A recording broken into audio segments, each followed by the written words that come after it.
It was just another Tuesday morning, but for Elijah Carter, it felt like the world was on the verge of collapsing. The sun was already high in the sky, but the warmth from its rays didn't reach his heart. He stood in front of the classroom door, staring at the faded poster of Albert Einstein on the wall, reminding him that imagination is more important than knowledge. He wished, for once, that his imagination could save him. Inside the classroom, Miss Catherine Doyle was at her desk, marking papers with her usual precision. Her silver-rimmed glasses reflected the harsh light of the fluorescent bulbs above. Elijah didn't know why, but every time he saw her, a sense of dread washed over him. Maybe it was the way she looked at him, always with that disapproving frown, as if she expected him to fail. Today, it wasn't just the usual tension. There was something in the air, something heavy. The final grades were being handed out, and Elijah had already heard whispers from his classmates. They said the results were going to be posted before the end of the period. He could hear the murmur of conversations around him. "I hope I passed," one of his friends whispered. Elijah didn't have to wonder. He knew his grade. He had seen the way Ms. Doyle had looked at his papers, the subtle shake of her head when he asked questions, and the occasional sigh when he answered problems. She didn't think he could do it. Elijah slowly made his way to his seat, his palms sweating as he took a deep breath. This wasn't about math anymore. This was about something deeper. It always felt like this with her. It wasn't just a class, it was a battle. A battle he was about to lose. "Elijah," Ms. Doyle called out, her voice cutting through the air like a knife. He looked up, surprised. Ms. Doyle had never called him out in front of the class like this before. "Yes, Ms. Doyle," he asked, his voice betraying the nerves he was trying to suppress. She stood from her desk, holding a stack of papers in her hand. "Come to the front," she said. Elijah's heart skipped a beat. He knew what this was about. It was the final exam. The one that had already cost him so much. The one where he had spent sleepless nights trying to get everything right. The one that had turned into more than just a test of his math skills. It was a test of his very existence. Of whether he was worth anything at all in her eyes. He stood up slowly and walked to the front of the room. The class grew silent, the tension in the air palpable. His classmates looked at him, some with sympathy, others with judgment. He could feel the weight of their gazes, but he forced himself to ignore them. Ms. Doyle handed him his paper without a word. She didn't need to say anything. The grade was already there, in black and white. Elijah's eyes fell to the top of the paper. F. It hit him like a punch to the stomach. His mind raced. How could this be? He had studied so hard. He had done everything she had asked. Yet, there it was, staring back at him, a red F in bold, unforgiving letters. "You failed," Ms. Doyle said coldly, her eyes not meeting his. "And frankly, I'm not surprised. You didn't seem focused during the entire semester." Elijah felt his chest tighten. His thoughts were spiraling. Focused? He had worked his ass off to stay focused, to prove to everyone that he could do this. But to her, it was never enough. The room seemed to shrink around him as he stood there, clutching the paper in his hand. The whispers of his classmates blurred into a low hum, but he could hear one voice clearly. "Dude, what happened?" It was Jordan, his younger sister, sitting a few rows back. She was looking at him with wide, worried eyes, her face a mix of concern and confusion. Elijah's heart sank. He didn't want her to see him like this, but he couldn't escape it. "Elijah, you know this isn't the first time," Ms. Doyle continued, her voice almost emotionless now. "You can't keep acting like this is all a joke." Elijah wanted to scream, to shout that he wasn't joking. He wasn't lazy, he wasn't dumb. He was just, different. But the words wouldn't come. All he could do was stare at the paper in his hand, willing the tears to stay away. Ms. Doyle turned back to her desk. "Sit down," she said dismissively. Elijah slowly made his way back to his seat, the class's eyes boring into him, but he couldn't bring himself to care anymore. His hands trembled as he placed the paper down in front of him. He stared at it, trying to process what had just happened. It wasn't just the failing grade. It was everything that came with it. The years of being overlooked, of being told he wasn't good enough. Of being forced to live up to expectations that had nothing to do with who he really was. As the bell rang, signaling the end of class, Elijah stayed seated. He couldn't bring himself to leave. He didn't want to face the world outside. But then, the door opened. And there stood Jordan, her face flushed with anger. "Elijah," she said, her voice shaking. "We need to talk." He didn't say anything. He just stood up, grabbed his bag, and walked out of the classroom. He didn't look back. Outside, the sunlight was blinding, but it didn't feel warm. It felt cold, empty. As Elijah walked down the hall, he felt like a shadow of himself. A ghost in the halls of the place he was supposed to call home. Hit subscribe and leave a comment with where you're watching from. This story might just spark a new beginning. What's one thing that always pushes you forward, even when things get tough, he thought, but the thought felt distant, almost unreal. This wasn't just about math. This was about his whole life. And right now, it felt like he was losing. Hit subscribe and leave a comment with where you're watching from. This story might just spark a new beginning. What's one thing that always pushes you forward, even when things get tough? The day after the grade fiasco, Elijah didn't go to school. Instead, he stayed home, sitting at his desk in the small bedroom he shared with his younger sister, Jordan. The room was cluttered with half-finished homework, random math notes, and old textbooks stacked in chaotic piles. Elijah didn't mind the mess, his life had always been a little chaotic. He sat by the window, staring out at the street below, trying to focus on the sounds of the outside world. The chirping of birds, the hum of passing cars, it should have been peaceful, but all he could hear was the rush of blood in his ears, the echo of his teacher's voice saying the words, "You failed." He couldn't let it go. The F on that paper wasn't just about the grade. It was about everything.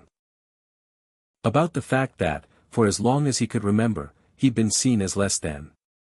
Less than his classmates, less than his teachers, and most painfully, less than what he knew he could be. Elijah had always been good with numbers. From an early age, he had been captivated by the way math worked.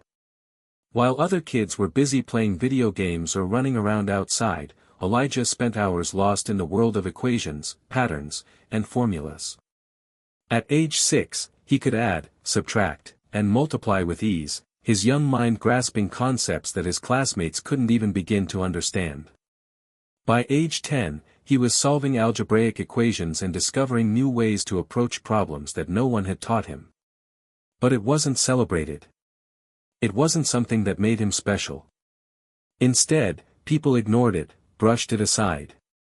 It wasn't cool to be the quiet, brainy kid, and so Elijah kept his abilities to himself. By the time he reached high school, Elijah had mastered most of the math curriculum. But for all his talent, his teachers never seemed to notice. No one cared. All they saw was a quiet black kid who never quite fit in, who wasn't classically smart in the way they expected.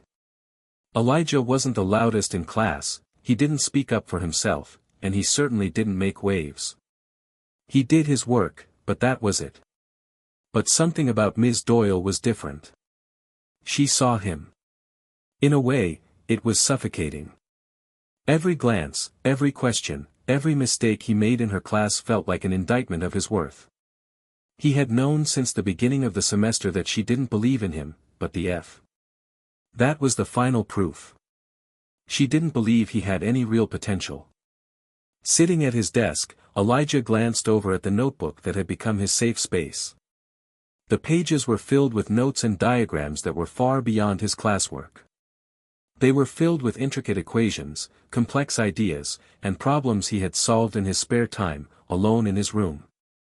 It was his escape, his way of proving to himself that he was more than what anyone saw. It had been years since he had allowed himself to believe that he was capable of something extraordinary. But now, it was different. The failure, the rejection, it stung more than he expected. It had always been there, in the background, but now it was impossible to ignore.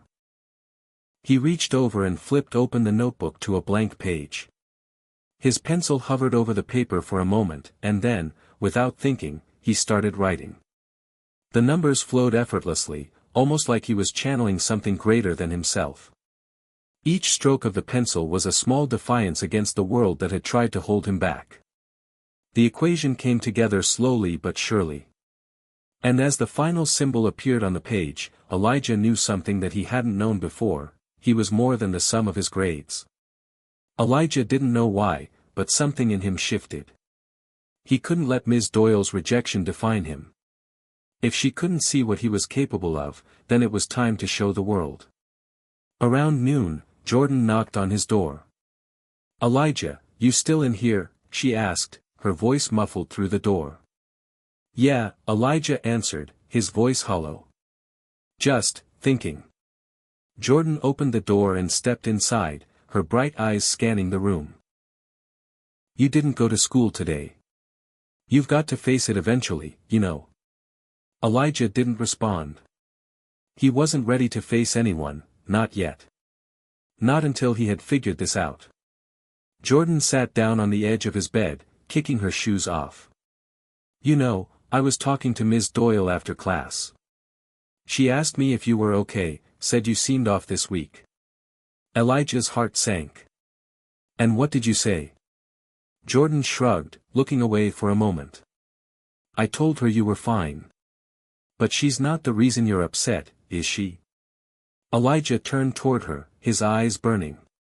"She doesn't get it. She doesn't see me. I'm just another black kid in her class.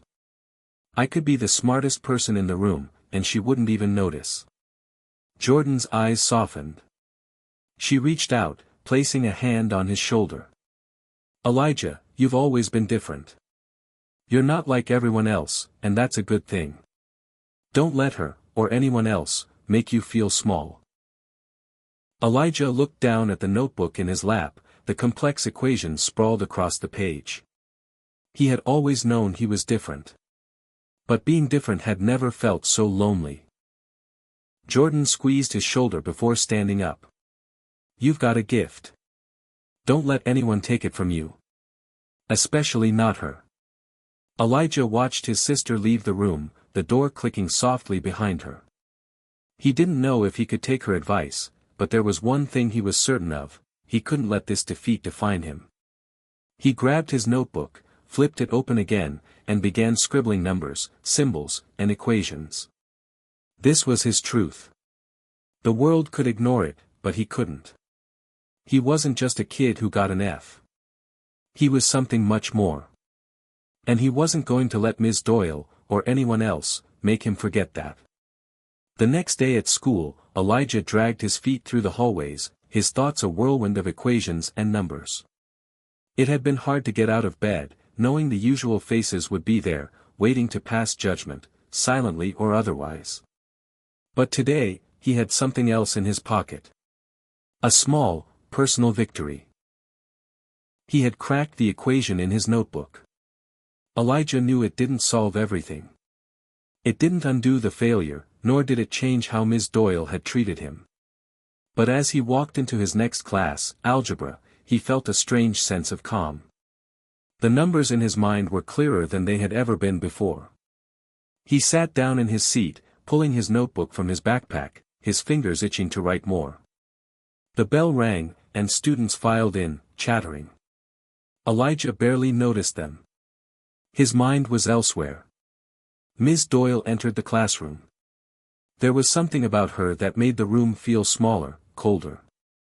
She had always had that way about her, like she was in control of everything. Today was no different. She stood at the front, setting down her books and papers. "Good morning, class," she said in her usual monotone, before beginning the day's lesson. Elijah wasn't paying attention to her words. His mind was focused on something else. The equation he had written the night before, the one that seemed to make everything so clear. He couldn't help himself. He pulled out his notebook again, opened to the page where he had worked out the solution, and started writing down more thoughts. He wasn't even sure why, but it felt important to him. Almost like he needed to prove something, not to Ms. Doyle, but to himself. His pencil moved quickly across the page as the numbers began to align in a way that felt almost instinctive. There was something magical about it. The chaos that had filled his mind just hours ago was slowly being tamed, one equation at a time. "Mr. Carter," Ms. Doyle's voice interrupted his focus. Elijah froze, the pencil halting mid-motion. He slowly looked up, surprised to find Ms. Doyle standing beside his desk, her arms crossed. Her eyes were sharp, a look of quiet disapproval in her gaze. "What are you doing?" she asked, her voice low. Elijah's heart raced. He could feel the eyes of the students around him, some curious, some amused. But he refused to let the shame creep in. "Just working on something," he muttered, trying to shrink away from her gaze. Ms. Doyle raised an eyebrow, her lips tight. "I'm sure. You know, your grade isn't going to improve if you spend all your time doodling in your notebook." Elijah clenched his fists, the frustration rising in his chest. Why couldn't she understand? Why did she have to reduce him to that? Another black kid who was just playing around. He had been trying to do the exact opposite. He had been trying to focus, trying to prove to everyone that he was more than just the stereotype. And yet, here she was again, doubting him. "I'm not doodling," he said, his voice barely above a whisper. Ms. Doyle seemed unfazed. "Well, maybe if you paid more attention in class, you wouldn't be failing. You'd know that algebra is about more than just scribbling in a notebook." Her words hit him harder than he expected. It wasn't just the sting of the F from last week. It was the constant reminder that, no matter what he did, it never seemed to be enough. Ms. Doyle's words felt like a declaration of defeat. She would never see him for who he was. Elijah opened his mouth to respond, but before he could, the bell rang, signaling the end of class. He quickly grabbed his things and rushed out of the room, not giving her a chance to say anything else. He needed to get away. He needed to think.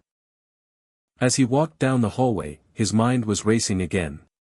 Was there any point in trying? What was the use in proving himself to someone who didn't care? He wasn't sure anymore. But then, the words from his sister Jordan echoed in his mind. "You've got a gift. Don't let anyone take it from you." Maybe she was right. Maybe it wasn't about her. It wasn't about Ms. Doyle, or anyone else. It was about Elijah. About proving to himself that he wasn't defined by someone else's perception of him. Later that day, as he sat in the school library, Elijah found a quiet corner by the window and pulled out his notebook again. This time, instead of focusing on algebra or the math homework he was supposed to be working on, he turned to the equation he had written the night before.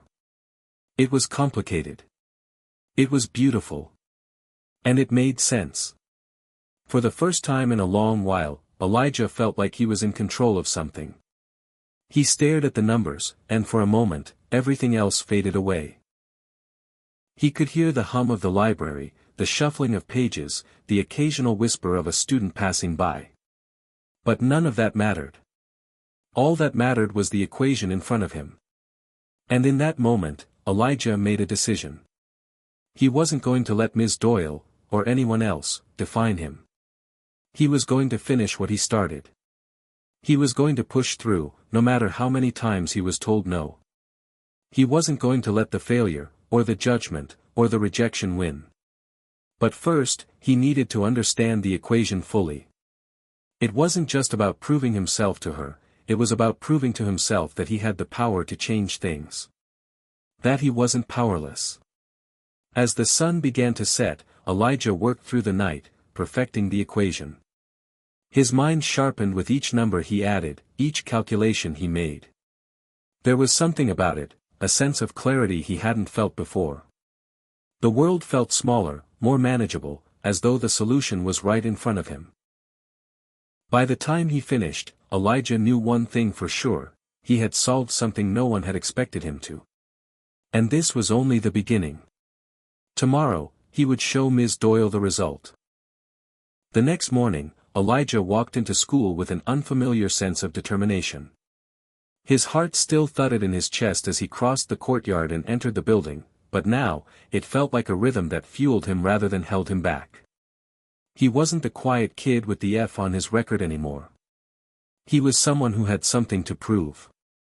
His thoughts were consumed with the equation he had completed last night. It wasn't just any math problem, it was a solution that had eluded even some of the brightest minds he'd read about. He had cracked something beyond the typical scope of high school algebra. As he walked through the crowded hallways, his eyes kept drifting toward Ms. Doyle's classroom. She was just inside that door, sitting behind her desk, looking like she ruled the world. He had never been more sure of anything in his life. Today, he was going to show her. Today, he was going to break free from the chains of judgment she had placed around him. The bell rang, signaling that the day's classes were about to begin. Elijah hurried to the algebra room, entering just as the last of the students found their seats. He took his usual place in the back corner, hoping that no one would notice the pounding of his heart.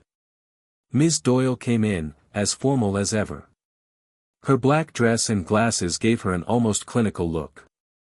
She set down her bag and tapped the stack of papers on her desk, already diving into the lesson.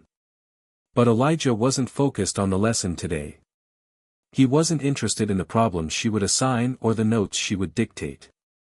He was focused on one thing: getting her to see him for who he truly was. When the time came, he raised his hand. Ms. Doyle paused and glanced over at him, her eyes narrow and somewhat skeptical. "Yes, Mr. Carter," she asked, her voice flat.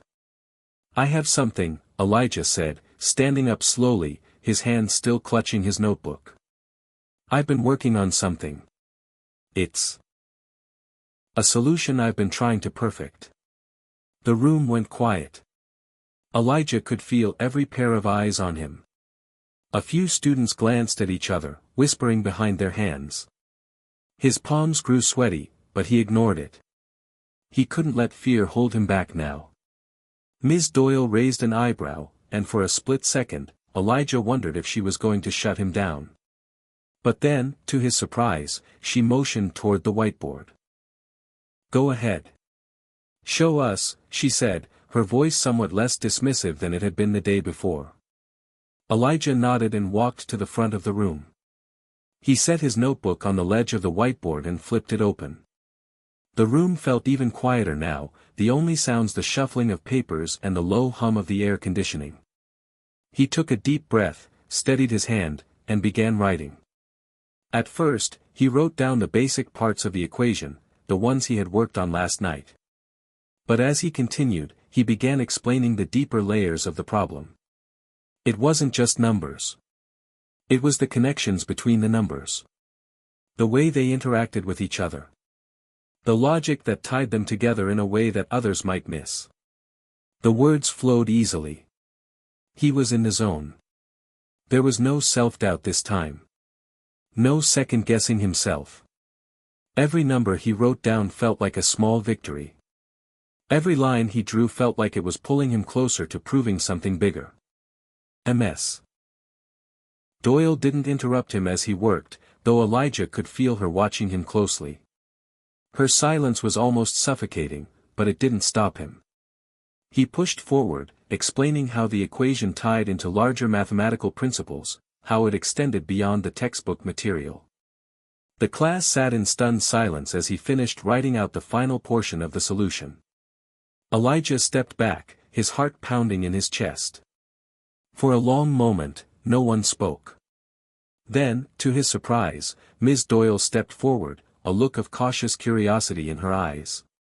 "Mr. Carter," she began slowly, her voice softer than it had been earlier. This is impressive." Elijah's breath caught in his throat. He wasn't sure if she was being sincere or just throwing him a bone, but her words felt like something he had never expected to hear from her.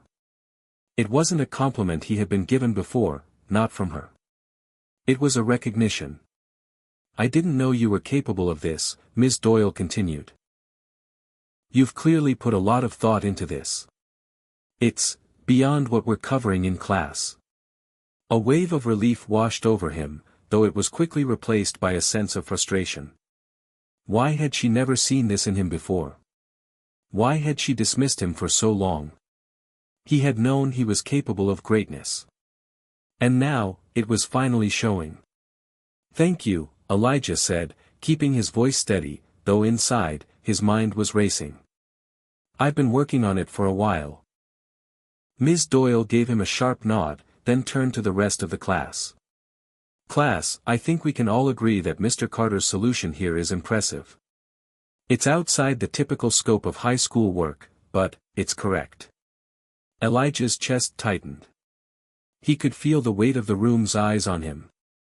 Some of his classmates looked impressed, while others looked at him with something like disbelief. He didn't care. This moment wasn't for them. It was for him. For the first time in his life, he had done something that mattered, not just for others, but for himself. Ms. Doyle glanced at Elijah again. "I'll be reviewing this after class, Mr. Carter. I think we may have to take a closer look at what you've written." Her words hung in the air, and Elijah tried to keep the triumph from showing too much. But inside, he was bursting. He had done it. As the class continued, Elijah returned to his seat, his mind still whirling with the possibility of what had just happened. He couldn't quite process it all yet. For once, he had caught the teacher's attention, not for his failures, but for his ability. His mind. But deep down, Elijah knew something more. This wasn't over. It was just the beginning. He wasn't just going to let this be a small victory. He had much more to prove. To Ms. Doyle. To everyone who had ever doubted him. And, most importantly, to himself. The rest of the day felt like a blur. Elijah barely noticed the passing periods, the usual chatter of students in the hallways, or the shrill bells signaling the end of each class. His mind was consumed with the moment that had just unfolded in Ms. Doyle's classroom. The way she had acknowledged his work, genuinely, without the usual dismissal that had followed him for so long. For once, it felt like something had shifted. By the time he made it to lunch, Elijah was still running the scene over and over in his head. The cafeteria was bustling with noise as usual, but Elijah found a quiet corner at one of the far tables. He wasn't in the mood to socialize with anyone. His thoughts were occupied by something bigger than the noise of high school life. He had just done something that no one had ever expected from him, and, perhaps, not even from himself. As he sat down, his sister Jordan slid into the seat across from him, her tray clattering slightly as she set it down. "How's it going?" she asked, flashing him her signature smile. Her bright eyes held that spark of curiosity he had always loved, the kind that made you feel like you were important, no matter who you were. Elijah gave a tight smile, still processing everything. "Better than usual," he said, his voice barely above a whisper. Jordan raised an eyebrow. "Better than usual? What does that mean? Did you actually get Ms. Doyle to notice you for once?" Elijah hesitated, then nodded slowly. "Yeah. I think so. I showed her something I've been working on. Something big." Jordan's eyes widened. "Wait. You mean you actually impressed her? The Ms. Doyle who doesn't give anyone the time of day?" "Yeah, I did," Elijah said, feeling the pride well up in his chest. "She said it was impressive. Like, more than just high school stuff. She actually looked at me like I knew what I was talking about." Jordan let out a low whistle, her smile widening. "Dang, Elijah. I'm impressed. I told you, you've got it in you. You just need to show them all." "I don't know," Elijah said, his voice quieting again. It's just one moment. I don't think it'll change anything. It's not like I can go back and fix everything with her or the other teachers, you know. Jordan's expression softened. She reached across the table and placed a hand on his. One moment can change everything. It's the first step. You just have to keep showing them, Elijah. You've got a gift. Don't let anyone make you feel like you don't. Elijah looked at his sister, her words striking deep. She had always been the one to remind him of his worth when he'd lost sight of it. Even now, when things seemed to be turning around, she was the one who kept him grounded. I don't know if I can do it all the time, Elijah muttered. What if this is just a fluke? Jordan chuckled softly. Fluke or not, you did something that mattered. And that's a lot more than most people ever do. You're not a fluke, Elijah. Don't let anyone make you think that. Elijah nodded, but his mind was still tangled with thoughts of Ms. Doyle. She was a tough cookie, no doubt. He couldn't expect her to suddenly become his biggest fan, not after everything that had happened. But maybe, just maybe, that moment could be the beginning of something. He couldn't let it slip through his fingers. Later that afternoon, Ms. Doyle's words echoed in his mind.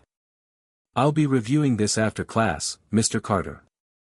I think we may have to take a closer look at what you've written. What did she mean by that? Would she actually give him a chance to prove himself more? Or was this just a passing acknowledgement of a momentary success? Elijah had learned not to get his hopes up too high. He knew better than anyone that just because someone recognized his potential didn't mean they'd actually do anything to help him reach it. But there was a part of him, a small part, that couldn't help but hope. The next day. Elijah arrived at school early the next morning. He wasn't sure what he expected, maybe an email from Ms. Doyle, or maybe an invitation to meet her after class. But as he walked to his locker, he saw a few students whispering in the hallway, and a sudden, uncomfortable feeling washed over him. Were they talking about him? Was his moment in class yesterday something that would make him a target for ridicule? He shook his head, trying to push the thought away. He didn't have time to worry about what other people thought. Not today. Today was his chance to prove that this wasn't just a fluke. The bell rang, and Elijah took his seat in algebra. As he sat there, waiting for Ms. Doyle to come in, his fingers drummed on the desk.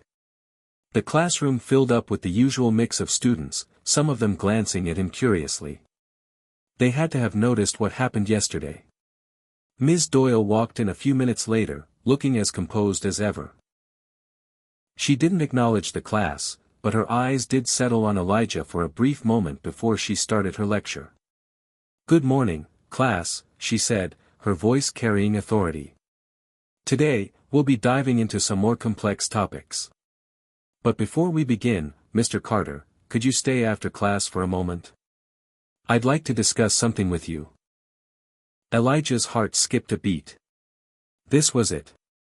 She wanted to talk to him. What would she say? Was she going to tear him down, or was this going to be the breakthrough he'd been hoping for? The rest of the class felt like it dragged on forever.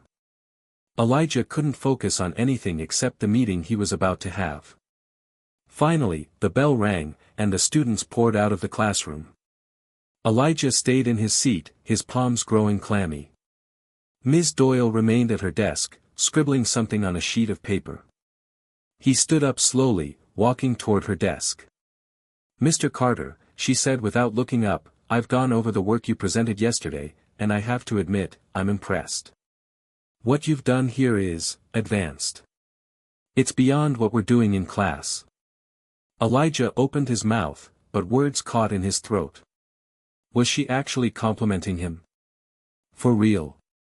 However, Ms. Doyle continued, I believe you can do more than just solve equations. I think you can understand the underlying principles, the theory. I'd like to offer you a chance to work on a special project with me. It would be outside the regular curriculum, but I think you have the potential to contribute something great. Elijah felt his breath catch in his chest. This was the moment he had been waiting for. This was the chance to show everyone, not just Ms. Doyle, that he was more than just the kid who got lost in the back of the classroom. "Are you serious?" he asked, the disbelief creeping into his voice. Ms. Doyle smiled, finally looking up at him. "I'm very serious, Mr. Carter. If you're willing to put in the work, I think you can go much further than you realize." Elijah could hardly believe it. It was as though everything he had worked for, the hours spent hunched over his notebook, the doubts, the failures, had led him to this moment. He nodded, a quiet resolve settling in his chest. "I'll do it." Ms. Doyle's smile widened. "Good. Let's see what you can really do, Mr. Carter." The rest of the school day passed in a haze for Elijah. Every time his mind wandered, it returned to the conversation he had just had with Ms. Doyle. The words echoed in his head like a mantra. "I think you have the potential to contribute something great." He had been in a daze all day, barely hearing what his teachers were saying. How could he not? His whole life had just changed in the span of a few minutes. After the final bell rang, signaling the end of the school day, Elijah made his way to the algebra classroom again. He had agreed to stay after school to start working on the special project with Ms. Doyle. His stomach twisted with nervous excitement. What was this going to be like? He wasn't used to being chosen for something special, at least not for something good. This felt different. As he approached the classroom door, he paused for a moment. He had been in this room hundreds of times, sitting quietly at his desk, trying to stay out of the spotlight. But today was different. Today, he was going to sit at that desk with purpose. He wasn't just a kid who struggled with math anymore. He was someone with something to prove. He pushed open the door and stepped inside. Ms. Doyle was at her desk, organizing a few papers. She looked up when she heard him enter. "Mr. Carter," she greeted him with a nod. "Please, take a seat. We can get started right away." Elijah walked to the desk she had pointed to. He sat down, still trying to quell the butterflies in his stomach. The room, which usually felt cold and imposing, now seemed filled with potential. For the first time in a long time, Elijah felt like he was in the right place. Ms. Doyle didn't waste any time. She handed him a small stack of papers. "This is the project I'd like you to work on. It's a bit more advanced than what you're used to. We'll be dealing with higher-level algebra, linear equations, and some real-world applications. I'll help guide you through it, but I want you to think critically and come up with solutions on your own." Elijah took the papers and flipped through them. His eyes widened as he saw the complexity of the problems. This wasn't just another boring set of assignments. These were challenges, real, intellectual challenges. He could already feel his brain lighting up with excitement. "Don't worry," Ms. Doyle continued, noticing his hesitance. "You won't be alone in this. We'll break it down into manageable steps, and I'll be here to guide you when you get stuck.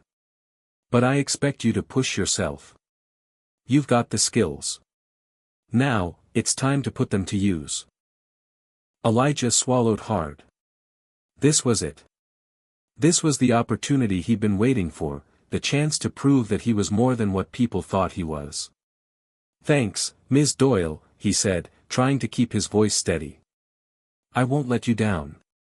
Ms. Doyle smiled. "I know you won't. Now, let's dive in." The project began with a series of problems related to systems of equations. At first, Elijah struggled to keep up. These weren't problems he could solve by rote memorization. They required deep thought, pattern recognition, and creativity. As the minutes ticked by, he could feel himself becoming more immersed in the task. It wasn't just about getting the right answer, it was about understanding the process. Ms. Doyle worked beside him, occasionally offering a hint or suggestion, but mostly letting him figure things out on his own. Elijah felt a sense of satisfaction whenever he solved a problem, even if it took a little longer than usual. He had never realized how much he enjoyed the challenge until now. By the time the first hour passed, Elijah had already solved a few complex problems. He was amazed at how quickly his mind was adapting to the advanced concepts. But he also knew that this was just the beginning. The problems would get harder. The stakes would get higher. But he wasn't afraid. Not anymore. Ms. Doyle glanced at the clock. It's getting late. How are you holding up, Elijah? Elijah looked at her, surprised by the question. He hadn't even noticed the time pass. I'm good, he said, smiling. I'm actually really into this. It's kind of fun, in a way. Ms. Doyle gave him a thoughtful look. Good. I'm glad to hear that. But don't get too comfortable. The next set of problems will push you even further. Elijah nodded eagerly. Bring it on. As the afternoon wore on, Ms. Doyle introduced even more challenging material. They worked through systems of inequalities, absolute value equations, and quadratic functions.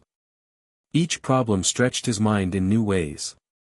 He felt like he was on the verge of discovering something big, something that had been just out of his reach until now. Ms. Doyle kept pace with him, offering guidance when necessary but letting him take the lead. Elijah was amazed by how patient and encouraging she was. It was nothing like the cold, clinical demeanor she had shown in class. Here, in the quiet of the after-school session, she was a different person, someone who truly cared about his success. By the time the sun began to set outside the classroom window, Elijah was exhausted. His brain felt like it had been pushed to its limits. But there was a sense of accomplishment that filled him up from the inside out. All right, Elijah, Ms. Doyle said as she stood up to gather her things. We've made a lot of progress today. You've got a solid grasp on these concepts, but I want you to work on a few more problems before we meet again. Think of it as a challenge. When you come back tomorrow, we'll review your work and see how you're doing. Elijah nodded, grateful for the encouragement. I'll do that. I won't stop until I get it right. Ms. Doyle smiled at him. I believe you. As Elijah walked out of the classroom, the weight of the day's work seemed to lift off his shoulders. He wasn't just another student anymore. He was someone with a purpose. He had a goal. And for the first time, he felt like he was on the path to achieving it. He didn't know where this project would take him. He didn't know if it would lead to something bigger, or if it would just be another small step toward proving himself. But for the first time in his life, he knew that he was capable of more than just getting by. He was capable of greatness. And he was going to prove it. The days that followed felt like a blur. Elijah spent every spare moment working on the project Ms. Doyle had given him. He couldn't stop thinking about it. The problems were challenging, but with each one he solved, a sense of pride swelled in him. He had never experienced anything quite like this, working on something so complex, so engaging, that it almost felt like he was unlocking a hidden part of his brain. The next afternoon, after school, Elijah met Ms. Doyle again in the classroom. He was nervous, not because he doubted his abilities, but because he wanted to impress her. He wanted to prove that his progress wasn't a fluke. Ms. Doyle was already at her desk when he entered. She looked up from a stack of papers and offered him a warm smile. Mr. Carter, she greeted him. I'm eager to see how you've done with the next set of problems. Elijah returned the smile, though his stomach churned with nervous excitement. I think I've got most of it down, he said, sitting down at the desk she had set up for him the day before. Let's see what you've got, Ms. Doyle said, leaning back in her chair, her arms folded. Show me what you've learned. Elijah spread out his work on the desk and began explaining the solutions he had come up with. As he went through each one, he felt more confident. He could see the understanding in Ms. Doyle's eyes, the quiet approval in the way she listened intently. It wasn't just the praise he wanted, it was the respect. It was the feeling that she saw him for more than just a student who sat quietly in the back of the room. When he finished, there was a long silence. Ms. Doyle didn't say anything right away, and for a moment, Elijah's heart began to race. Had he gotten something wrong? Was he about to get a lecture about how he could do better? Finally, Ms. Doyle spoke. "You've done very well, Elijah. In fact, I'm impressed. You've surpassed my expectations." But Elijah felt a cold stab of worry. He braced himself. There it was. But. "There's still more to uncover," Ms. Doyle finished with a smile.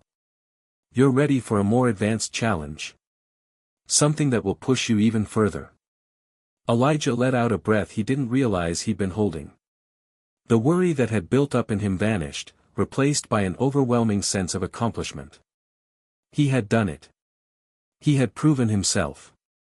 That's awesome," he said, trying to keep his voice steady. "I'm ready for whatever comes next." Ms. Doyle nodded. "I thought you would be. But before we jump into that, I need you to explain something to me in more depth. You solved these problems well, but I want you to articulate the reasoning behind each step.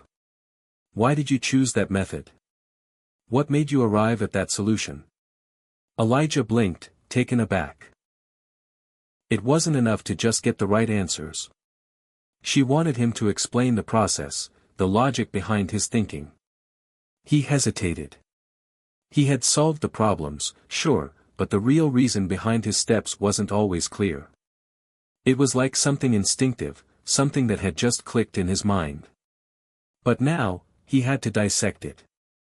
He took a deep breath, leaning over the paper to study his work. "Well," he began slowly, "for the first problem, I saw that the system of equations was linear, and I knew the best way to solve it was substitution. The numbers were pretty straightforward, and I could see how they fit together. I guess I just followed the steps: substitute, simplify, and solve." Ms. Doyle nodded but didn't say anything. Elijah continued, his voice growing a little more confident. "The second one was trickier. I had to use elimination. The coefficients were bigger, and I knew that if I didn't get the right combination, I'd end up with fractions.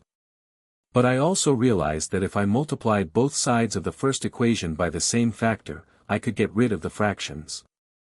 So, I multiplied by 2. "Good," Ms. Doyle said, her eyes bright with interest. "You're thinking critically now. Keep going." Elijah took a deep breath and continued to explain the next steps of his reasoning. He wasn't just solving problems anymore. He was learning to think like a mathematician. And in that moment, he felt a sense of pride. He wasn't just answering questions. He was understanding. By the end of the session, Ms. Doyle was nodding with approval. "You've got it, Elijah. This is exactly the kind of thinking I want you to develop. It's not just about getting the answer. It's about understanding the path that leads to the answer. You've made remarkable progress in a short amount of time." Elijah sat back in his chair, a slow smile spreading across his face. He had never felt like this before. For the first time, math wasn't something he struggled with. It wasn't a subject he avoided or dreaded.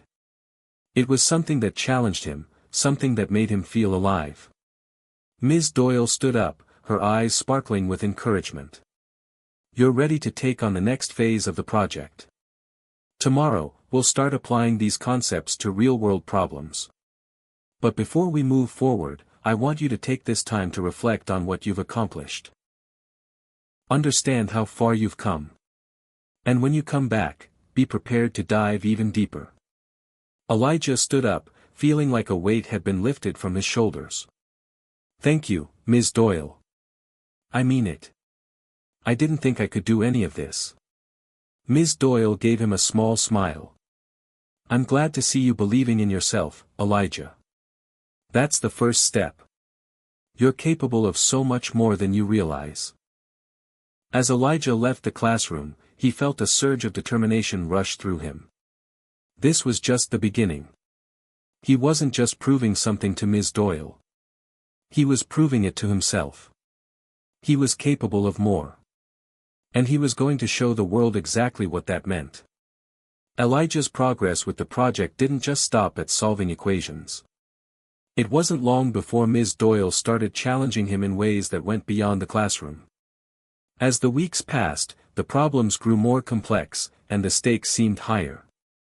But rather than feeling overwhelmed, Elijah felt like he was finally stepping into his potential. Each day after school, he would go to the classroom and work with Ms. Doyle, slowly unlocking the door to his hidden abilities.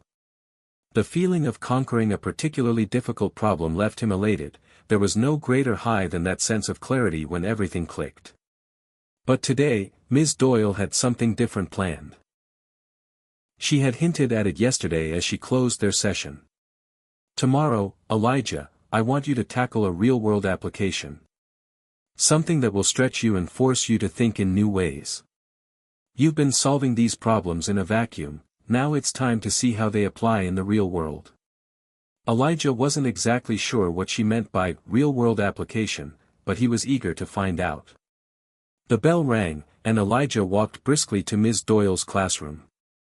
He felt a mix of excitement and nervous anticipation, trying to prepare himself for whatever challenge awaited him today. When he walked in, he noticed that the usual classroom setup was different. The desks were pushed to the side, and in the center of the room stood a large whiteboard with a complex diagram already drawn on it. Ms. Doyle was standing next to the board, her arms crossed as she waited for him. Her expression was focused, but there was a certain spark in her eyes, like she knew something he didn't.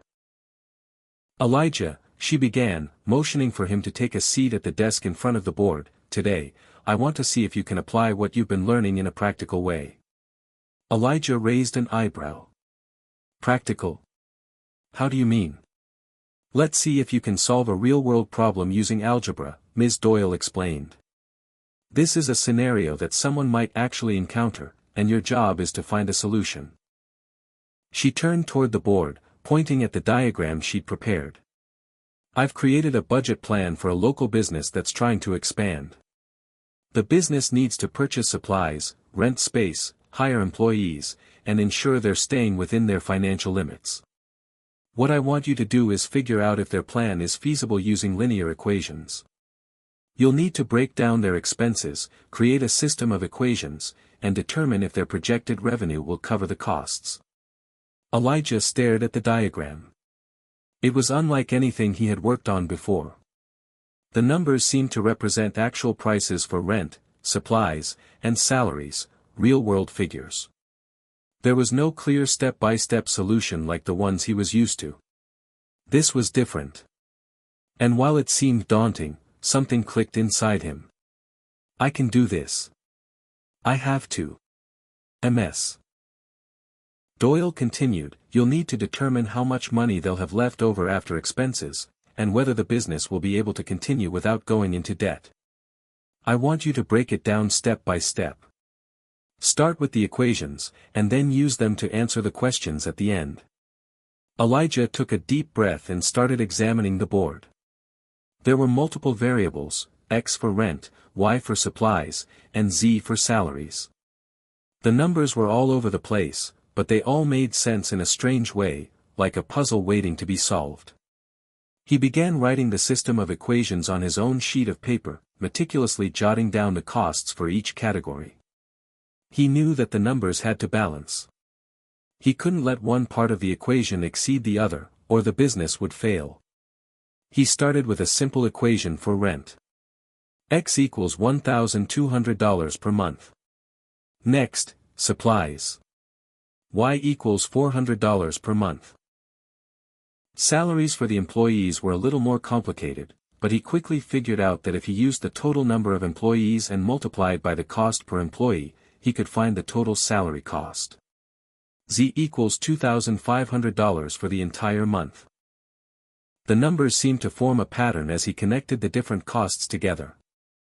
After spending about half an hour in silence, with Ms. Doyle occasionally peeking over his shoulder to observe his progress, Elijah had created a full system of equations. It wasn't perfect, but he felt like he was close to solving the problem. The pieces of the puzzle were falling into place. Ms. Doyle walked over, her voice calm but encouraging. How are you doing, Elijah? Elijah looked up, wiping the sweat from his brow. I think I'm getting it. But there's a part I'm stuck on. How do I figure out if their projected revenue will cover all these costs? Ms. Doyle smiled, clearly pleased by the question. Good question. You need to factor in their projected revenue and see if it's higher than the total costs. Let's say their monthly revenue is $5,000. Your goal is to compare that to the sum of X, Y, and Z. If their revenue is greater than the total costs, the business will be profitable. If not, they'll need to cut back somewhere. Elijah nodded, feeling more confident. The solution was within his reach. He quickly ran the numbers, factoring in the monthly revenue of $5,000. After some calculation, he came up with a total cost of $4,100, leaving the business with a surplus of $900. It looks like they'll be okay, Elijah said, sitting back in his chair. They'll have $900 left over after paying all their expenses. Ms. Doyle grinned, clearly impressed. That's right. Well done. You've just solved a real-world business problem using algebra. Elijah exhaled in relief. I didn't think I could do that. But now that I've done it, it feels easy, I guess. It's not always easy, Ms. Doyle replied with a wink. But that's the beauty of math. Once you understand the process, the problems become less intimidating. You've got the skills to tackle even more complicated problems. Elijah couldn't help but smile. For the first time in his life, he felt like he truly belonged in this world of numbers and equations. He wasn't just solving problems, he was applying the knowledge in meaningful ways. The session ended, and Ms. Doyle stood up. You're making amazing progress, Elijah. Keep pushing yourself. There's no limit to what you can achieve. As Elijah walked out of the classroom, he felt like he had broken through some invisible boundary. For years, he had believed that he wasn't smart enough for math, that it was something he couldn't handle. But now, he realized the truth. The only thing holding him back was his own doubt. And now that he had broken through that, there was no telling how far he could go. The weeks flew by, and Elijah's newfound confidence seemed to be expanding, like a balloon inflating inside of him. Every problem he solved, every challenge he faced, made him feel like he was becoming someone different, someone capable of achieving things he had once thought impossible. But despite all of this progress, something inside him nagged at him, pulling at the edges of his confidence. There were moments, small ones, when he would catch himself staring at the work he was doing, wondering if it was really him doing it. Am I really capable of this? He would ask, just for a second. It was an old habit, a reflex, to second-guess himself. But it was different this time. He didn't have a clear reason to doubt himself, but the insecurity was always there, lurking in the back of his mind. One afternoon, as Elijah was walking to the classroom for his usual session with Ms. Doyle, his steps felt heavier than usual. The excitement he had once felt about solving complex equations had begun to wane. He hadn't told anyone about the doubts creeping into his mind. After all, he was making such incredible progress, right? He didn't want anyone to think that he wasn't capable. But still, there it was, a creeping sense of uncertainty. When he arrived at Ms. Doyle's classroom, she was already waiting for him, as usual, her usual warm smile greeting him at the door. But even her comforting presence couldn't shake the unease growing inside of him. Hey, Elijah, she greeted him, her voice soft and warm as she motioned for him to take his seat. He sat down, giving her a weak smile. Hi, Ms. Doyle. I can see that something's on your mind, Ms. Doyle observed, her gaze thoughtful. You've been a little quieter than usual lately. Is everything okay? Elijah hesitated, not sure how to respond. He didn't want to admit that he was feeling unsure of himself. After all, he had worked so hard to get to this point. Why now? Why did it have to feel like everything might unravel just as it was all coming together? I'm fine, he said, trying to keep his voice steady. I've just been thinking a lot about where I'm going with all this. I mean, it's been going great, but I don't know. I guess I'm just worried that maybe it's too good to be true. Ms. Doyle raised an eyebrow, her expression both curious and concerned. Too good to be true. What do you mean? Elijah paused, gathering his thoughts. It's just that. I've never really been great at math before. And now, it's like I'm suddenly solving these huge problems. It's like I'm pretending to be someone I'm not, someone who actually knows what he's doing. What if I mess up? What if I fail and it all goes back to the way it was? Ms. Doyle leaned back in her chair, her eyes narrowing slightly, not in judgment but in understanding. She had seen this kind of hesitation before, especially in students who had started to believe in themselves and were afraid of losing that newfound identity. Elijah, she said gently, I think what you're experiencing is actually very common. When we step into new territories, when we achieve something we didn't think was possible, there's always a fear that it's just a fluke. That the next time, we'll fail. But let me ask you something. Have you really been failing all this time? Or were you simply not given the right environment to succeed? Elijah stared at her, absorbing her words. I guess I didn't have the right environment. That's right, Ms. Doyle affirmed. And now that you're in an environment where you feel supported, you're succeeding. It's not a fluke, Elijah. It's the result of hard work, intelligence, and yes, some risk-taking on your part. But it's real. Her words seemed to sink in, but a part of him still resisted. What if there was a bigger challenge out there that would be too much for him? What if he couldn't handle it?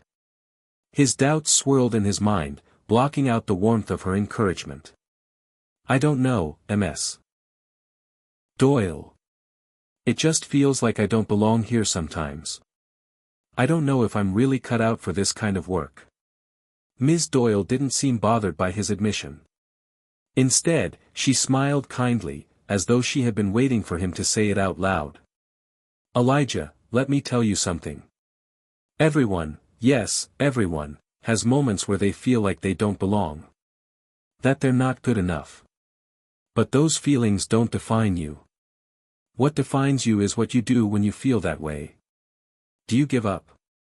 Or do you push through? Success is not about avoiding doubt. It's about learning to keep going despite it. Elijah felt a flicker of realization. Ms. Doyle was right. It wasn't about never doubting himself, it was about how he handled those doubts. And maybe he had been so focused on avoiding failure that he hadn't fully appreciated how far he had already come. Ms. Doyle's voice cut through his thoughts again. I believe in you, Elijah. But more importantly, I want you to believe in yourself. You've earned your place here. And if you ever feel like you don't belong, just remember that you've made it this far by being persistent. That's something that can't be taken away from you.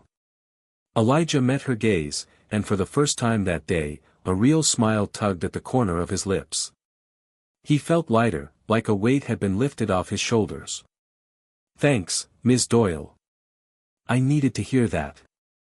She gave him a nod of encouragement. I know you did. Now, let's get back to work. You've got the tools, Elijah. You just need to keep using them. And I'll be here to help you along the way. Elijah took a deep breath, feeling a new sense of resolve settle over him. His doubts hadn't disappeared, but they no longer had the power to paralyze him. He was ready to keep pushing forward. As the session continued, Elijah worked harder than he ever had before. The fear of failure was still there, but it was no longer a barrier. It was just another challenge to face. And now, he felt like he was ready to take it on. Elijah walked into Ms. Doyle's classroom with a new sense of determination. The weight of his doubts, though still present, had lessened considerably after their heart-to-heart talk. He realized now that the key to success wasn't avoiding moments of fear, but learning to navigate them. It was about embracing those moments, trusting that he was capable of handling what came next. Today felt different. The usual nervous anticipation had been replaced with a quiet, focused energy. He was about to take on a challenge that he had never faced before. One that would test not just his skills in math, but also his ability to trust in his own growth. This wasn't just a typical problem set or lesson. Today, Ms. Doyle had something more intense planned. As Elijah sat down at his desk, he noticed that Ms. Doyle was already standing by the whiteboard. There was an unfamiliar intensity to her expression today. Gone was the usual relaxed smile that often greeted him. Instead, her face was serious, focused. "Elijah," she said, her voice steady, "today's lesson is a little different. I've created a challenge for you, a test, if you will. It's going to be hard, and I want you to take your time with it. I'll be here if you need guidance, but I want you to trust yourself. This is the kind of problem that requires more than just solving for X. It's about thinking creatively and applying everything you've learned." Elijah's heart raced. He had thought he was getting the hang of things, but a test. Was he ready for this? Ms. Doyle continued, "I'm going to give you a real-world problem that's far more complex than what we've done so far. You'll need to apply linear equations, but also incorporate factors like time, rate of change, and probability. I want you to approach this as though you're solving a real problem that could have consequences if you don't get it right." Elijah swallowed hard. His mind raced, but he didn't allow his doubts to take control. He'd come this far, and he couldn't back down now. Ms. Doyle believed in him, he had to believe in himself, too. She pointed to the whiteboard. "Here's the problem, a new tech startup is trying to launch a mobile app, but they've run into a problem with their development timeline. They initially planned to finish the app in 4 months, but due to some unexpected technical difficulties, they've only completed 30% of the app so far. They need to figure out if they can still launch within the original timeline or if they'll need to extend their deadline." Elijah's mind started to turn. A startup with a timeline issue, this was a real-world situation, one where math wasn't just abstract numbers on a page, but something that could impact the future of a business. Ms. Doyle continued, "The company's resources are limited, and they need to figure out how much additional work they can complete per week, considering the remaining time and current progress.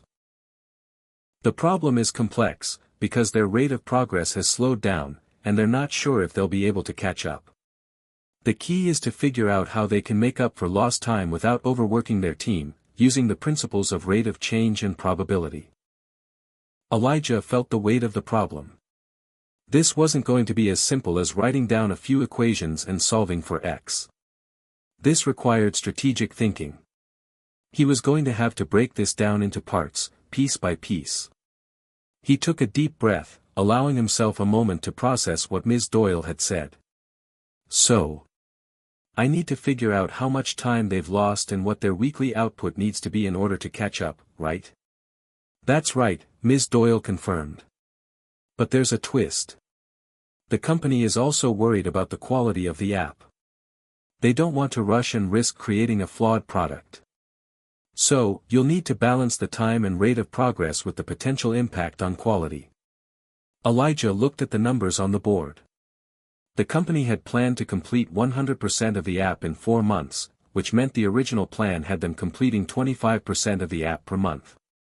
But now, with only 30% done and the deadline still set for 4 months, they were behind schedule. He jotted down some quick calculations. Original timeline, 100% divided by 4 months equals 25% per month. Current progress, 30% completed. Remaining progress needed, 100% to 30% equals 70%. He then calculated how much time was left. There were still 3 months left until the original deadline. If they needed to complete 70% of the app in 3 months, that would mean they needed to increase their output per month. New monthly target, 70% divided by 3 months equals 23.33% per month.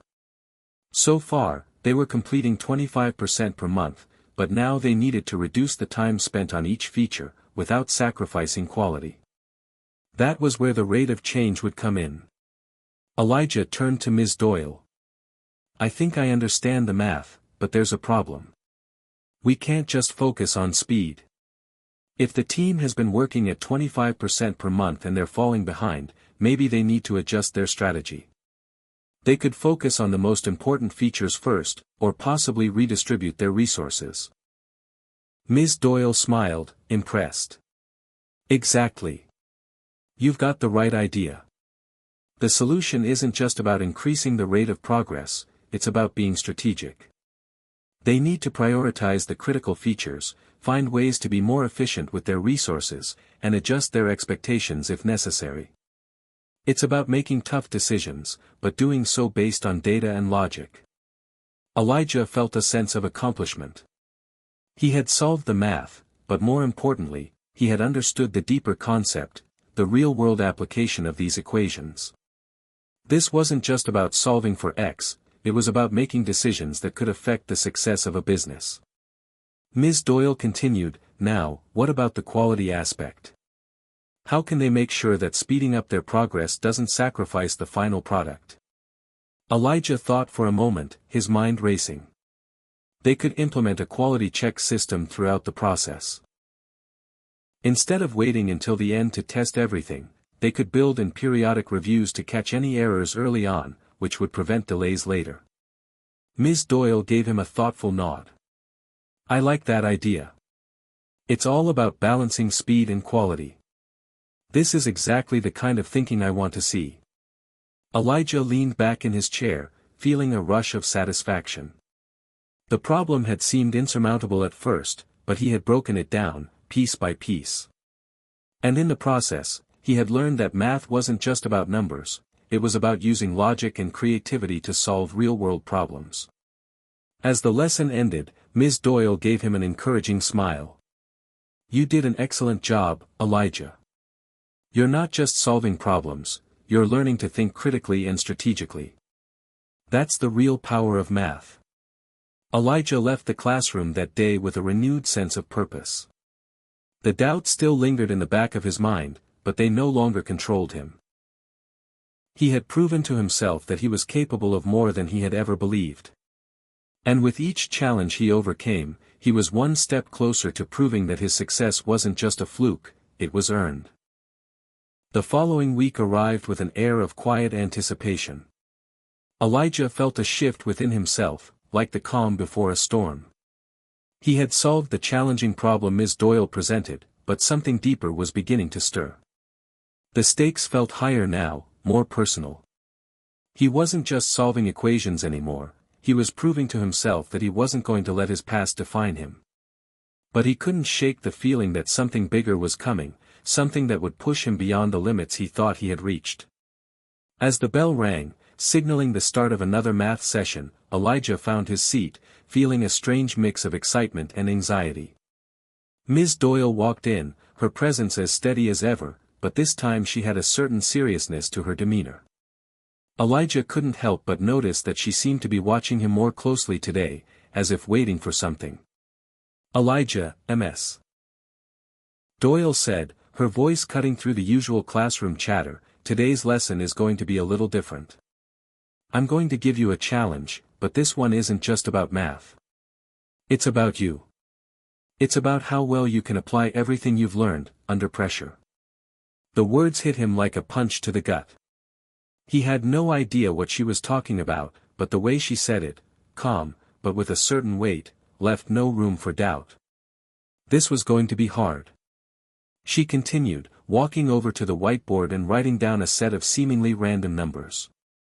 "Look at these figures," Ms. Doyle said. "This is the data the company has on their current production rate. These numbers represent their output, their resources, and the hours worked.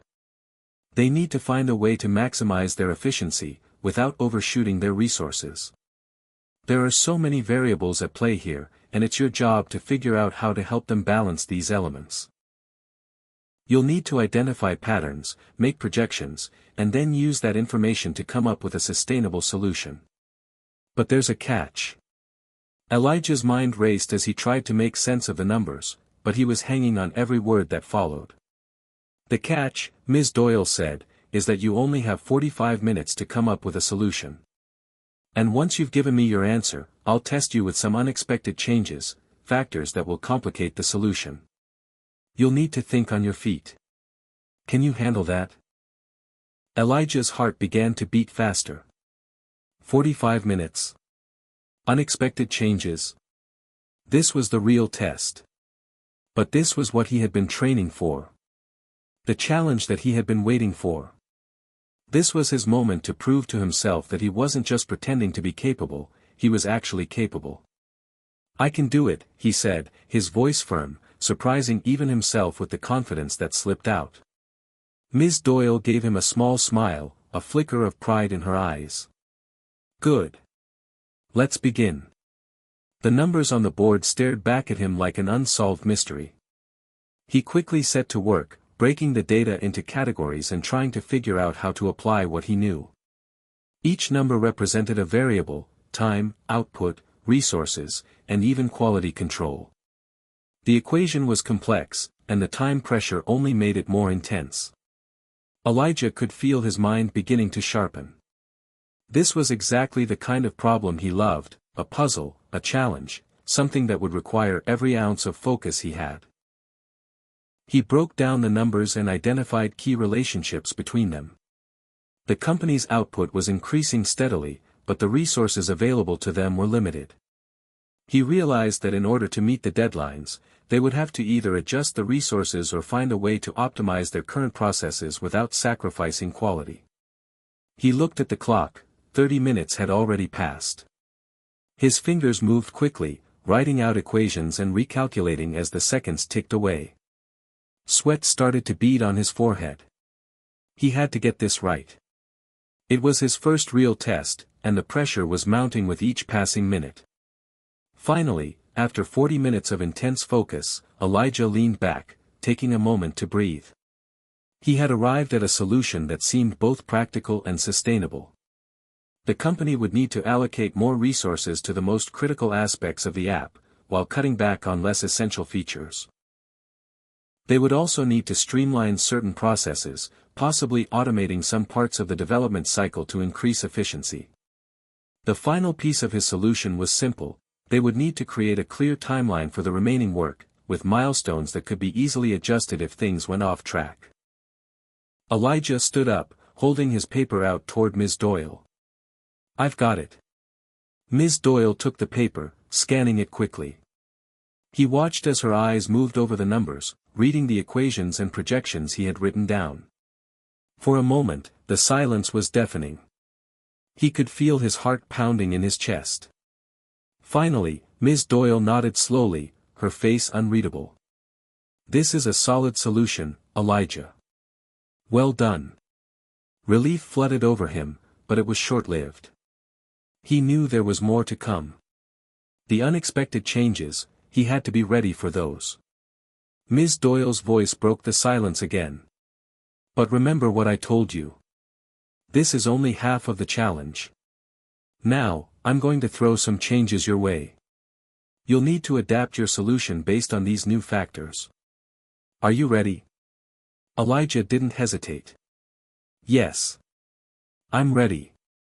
Ms. Doyle's eyes narrowed with approval. "Good.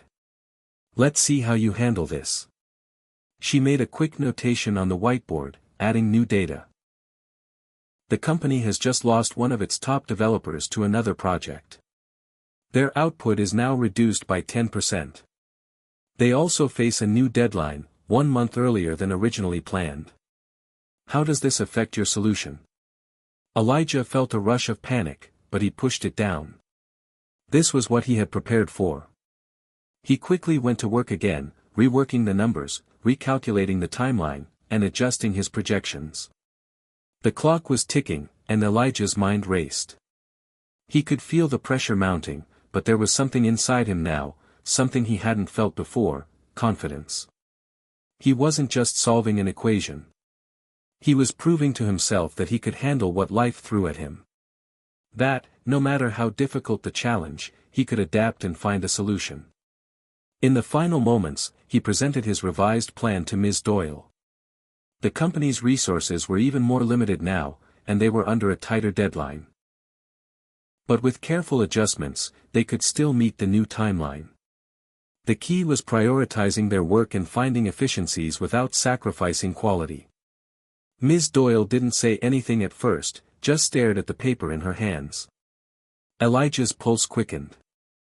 Then she looked up at him, her expression a mixture of pride and something deeper. You did it, Elijah. You took the problem, adapted to the changes, and found a solution. This isn't just about math. It's about thinking critically, under pressure. You've proven you can handle challenges, no matter how unexpected they are. Elijah's heart swelled with a mix of relief and pride. He had passed the test, not just the numbers, but the pressure. And for the first time, he truly believed that he was capable of anything. Hit subscribe and leave a comment with where you're watching from. This story might just spark a new beginning. What's one thing that always pushes you forward, even when things get tough? Elijah walked home that afternoon with a sense of triumph, his thoughts buzzing with the adrenaline of the day. He had passed Ms. Doyle's test, even with all its unexpected twists. It wasn't just the math that had been difficult, it was the pressure. The uncertainty of those last-minute changes had made his heart race, but in the end, it had pushed him to dig deeper, to think more creatively. He had done it. He had proven to himself that he could face any challenge, no matter how daunting. But as he approached his house, the familiar feeling of accomplishment began to fade, replaced by something else.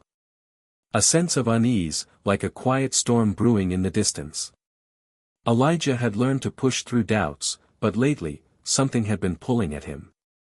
There was a deeper issue, one that had been lurking under the surface for a while. When he entered the house, he was greeted by the sound of his mom's voice in the kitchen, but her tone was different today. It wasn't the usual warm greeting. It was sharper, more strained. Elijah, we need to talk, she said, not looking up from the counter. He knew from the way she spoke that something was wrong. He set his bag down and walked over, the feeling of unease growing stronger. Mom, what's going on? He asked, his voice cautious. She turned to face him, her eyes tired, heavy with something she wasn't saying. Elijah, you know how much I've been working lately. I've been trying to make ends meet, but it's not enough. The rent, we're behind. The landlord's been calling. And there's more. Elijah's heart sank. He had heard the stress in her voice before, but this time it was different. She wasn't just talking about bills, she was talking about their future. He could feel the weight of her words pressing down on him. We might have to move, Elijah, his mom said softly. I don't know what we're going to do. I can't make enough money to cover everything. I've been looking for another job, but nothing's working out.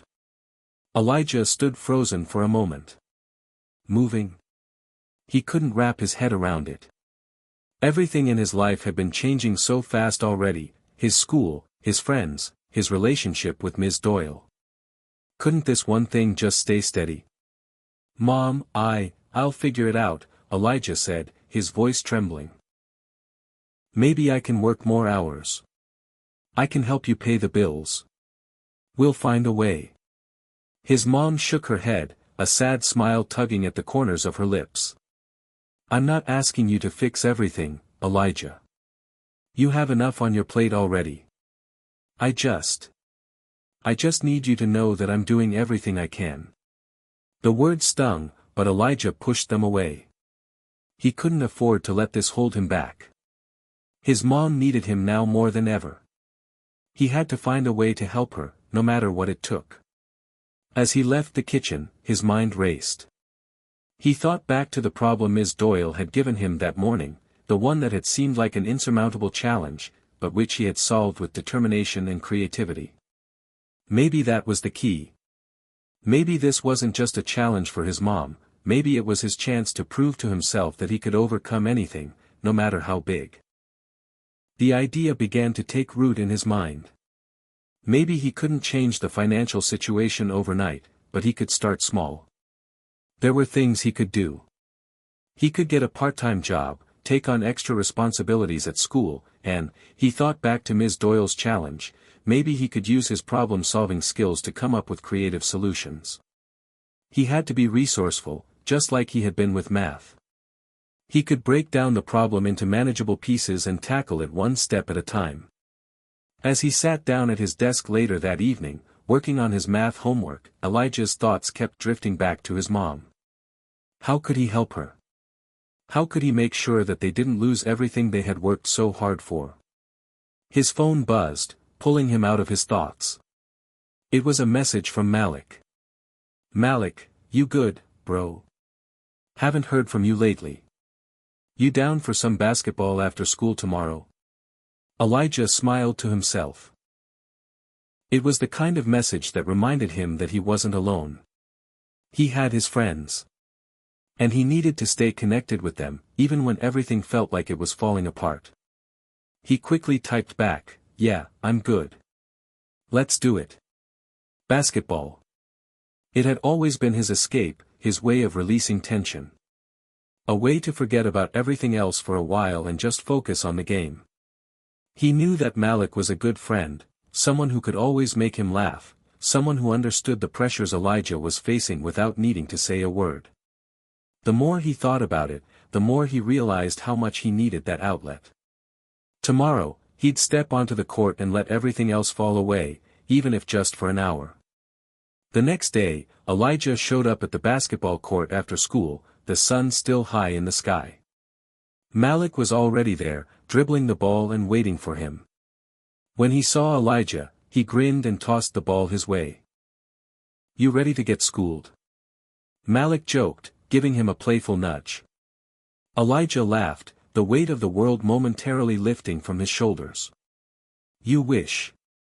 I'm about to school you."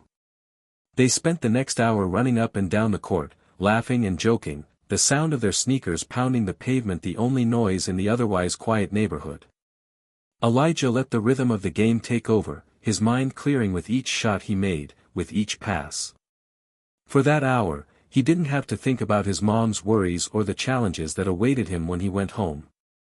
All that mattered was the game, the camaraderie, and the feeling of the ball in his hands. After they finished, both of them were out of breath and covered in sweat. They collapsed onto the nearby bleachers, laughing and trying to catch their breath.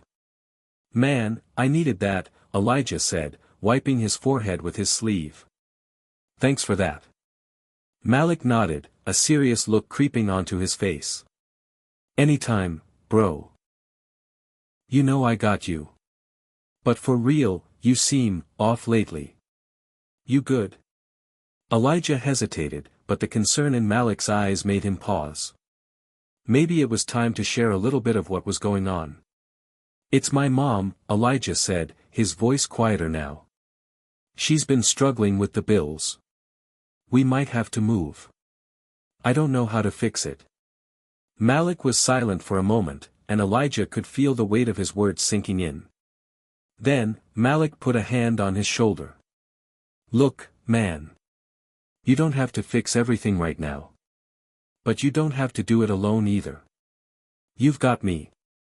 You've got the team. Whatever you need, I got your back." Elijah felt something stir within him. Maybe Malik was right. Maybe he didn't have to carry the weight of the world on his own. He had people who cared about him, people who would help him figure this out. And maybe, just maybe, with their support, he could find a way to solve this problem too. For the first time in a while, Elijah allowed himself to believe that things might get better. The following weeks passed in a blur of school assignments, basketball games, and quiet conversations with his mom. Elijah was doing everything he could to help, picking up extra shifts at the local grocery store and trying to find ways to stretch their limited budget. But no matter how hard he worked, the weight of his responsibilities felt like it was getting heavier every day. His mom was trying to hold it together, but he could see the exhaustion in her eyes, the way she'd start falling asleep on the couch after dinner, barely able to keep her eyes open long enough to watch the news. And then there was school. Math, which had once been his escape, was now another source of pressure.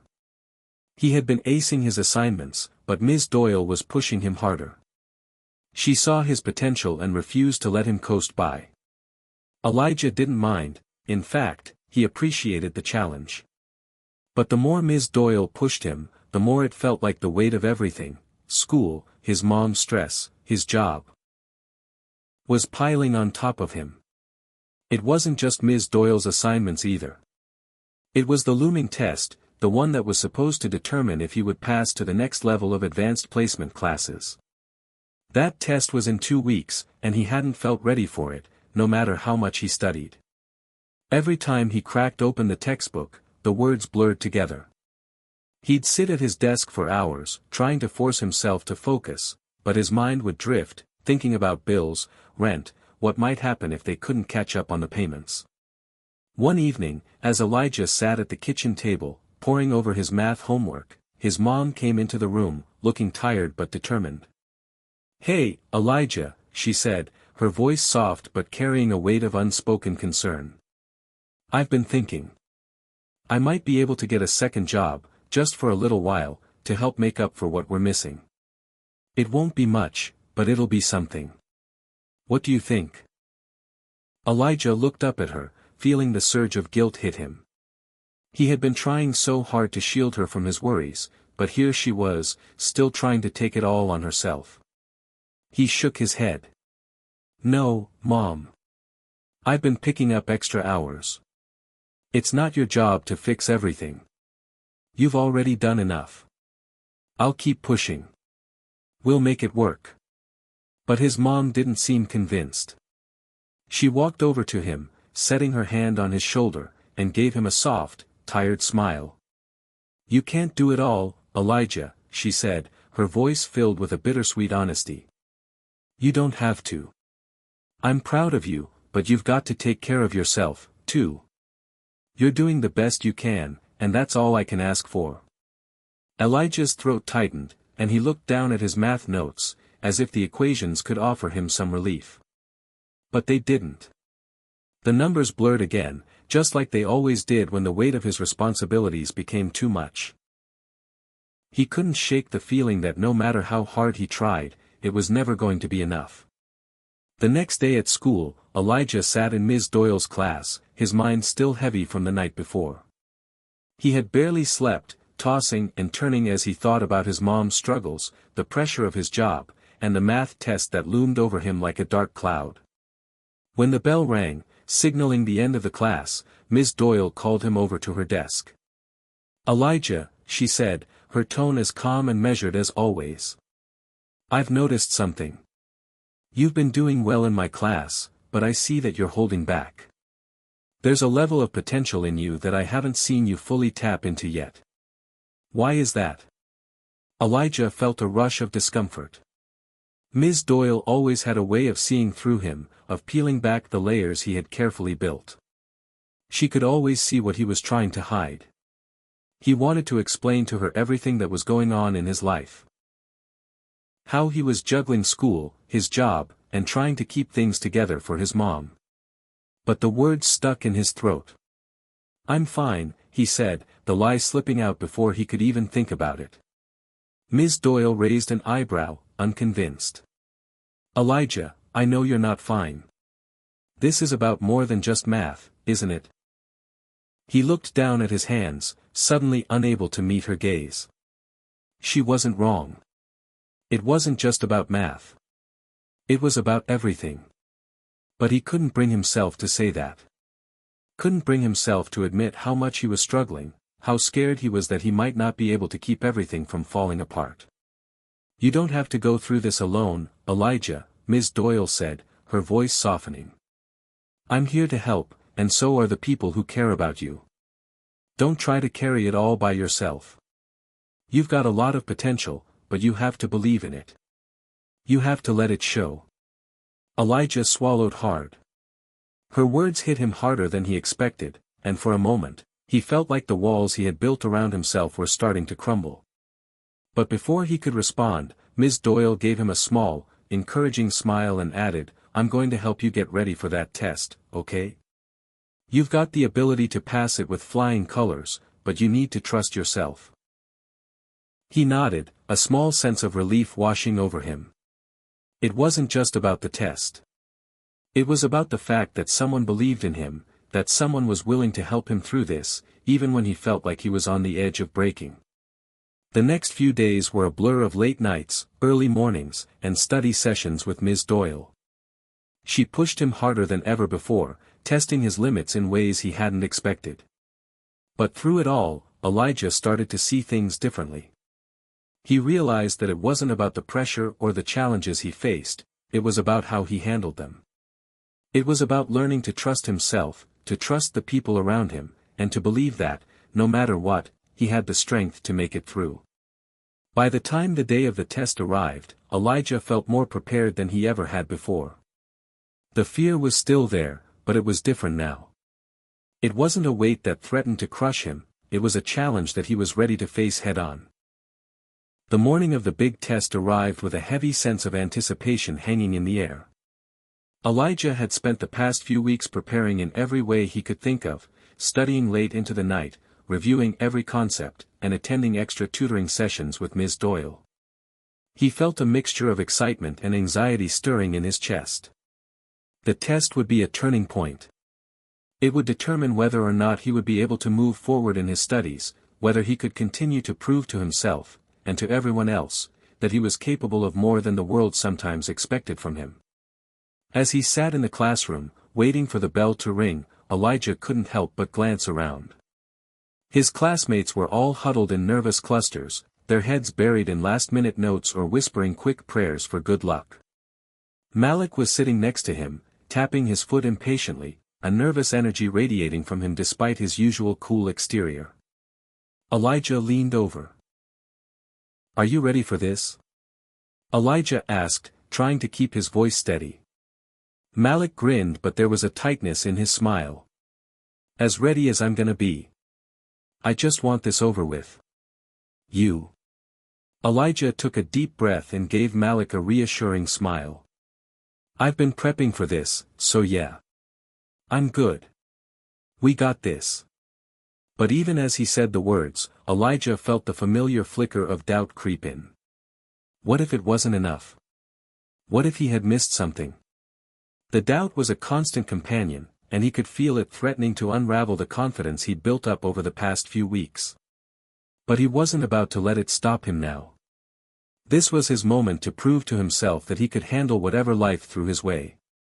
Ms. Doyle walked into the classroom a few minutes later, a stack of papers in her hands. She was calm, composed, as always. Elijah noticed the way her eyes scanned the room, as if she was looking for something, someone. And then her gaze landed on him. There was a moment of quiet understanding between them, as though she knew exactly what this test meant to him. "You've got this, Elijah," she said, just loud enough for him to hear, as she passed by his desk. It was a simple gesture, but it gave him the boost he needed. He nodded, grateful for the unspoken support. The test was handed out, and Elijah felt the weight of the paper in his hands. His heart pounded in his chest as he flipped the page. The first question was a familiar one that he had practiced dozens of times. It was a complex algebraic equation, but it was manageable. Elijah breathed a small sigh of relief as he tackled the first few problems with ease. The rhythm of the test began to settle him down. He was in control. But as the test went on, the questions grew more difficult. The problems stretched his abilities, pushed him to the edge of what he knew. His fingers flew across the paper as he worked through each question, trying not to dwell on the rising anxiety. Each question felt like a puzzle, and he was determined to solve them all, no matter how difficult. A few minutes into the test, he glanced over at Malik, who was scribbling furiously on his own paper, his brow furrowed in concentration. They exchanged a brief look, a silent understanding passing between them. They were both in this together.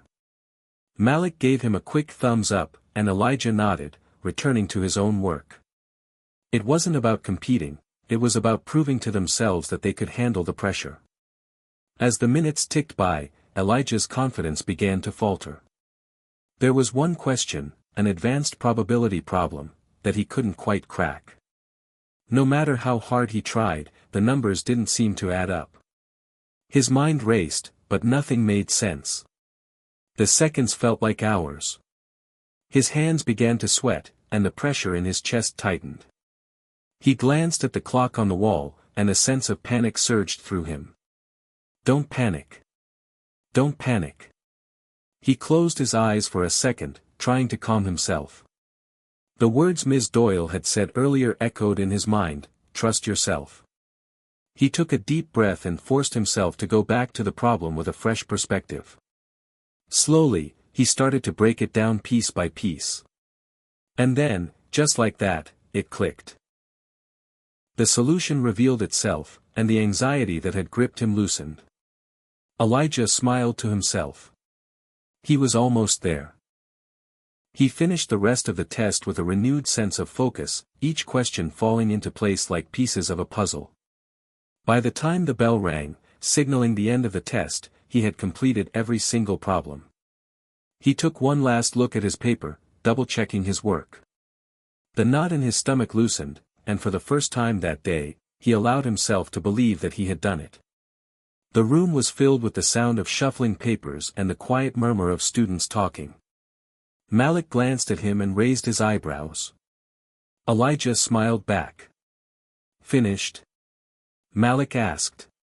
"Yeah," Elijah said, feeling a sense of pride swelling in his chest. "I think I got it." Malik let out a sigh of relief. "Good. I was getting nervous there for a second." Ms. Doyle called for everyone to hand in their papers, and as Elijah passed his test to her, she gave him a nod of approval. He couldn't help but feel the weight of her gaze, as though she was silently saying, "I knew you could do it." As Elijah walked out of the classroom, he felt a strange mix of exhaustion and exhilaration. The test had been challenging, but he had faced it head-on. For the first time in a long while, he felt like he had truly accomplished something on his own. But there was still a long road ahead. The test was only one part of the battle. Later that night, after Elijah had finished his homework and had dinner with his mom, he found himself reflecting on the day. The test had been tough, but it wasn't just about the math.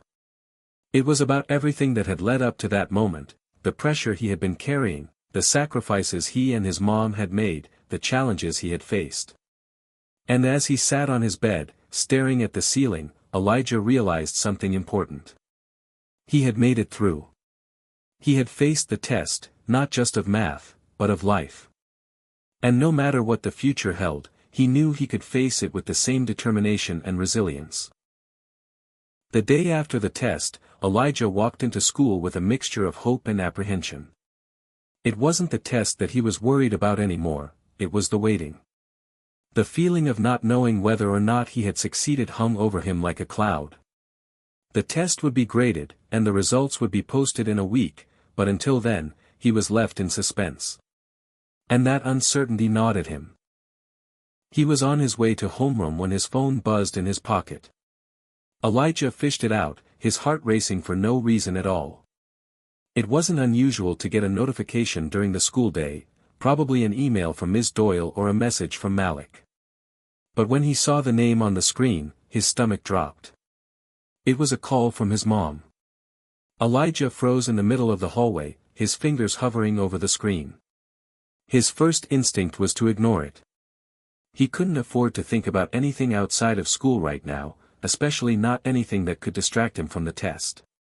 But something in the tone of her name on the screen made him hesitate.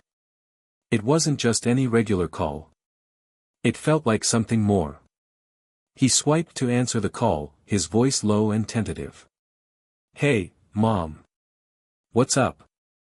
Her voice came through, shaky and strained, the sound of traffic in the background as if she was outside.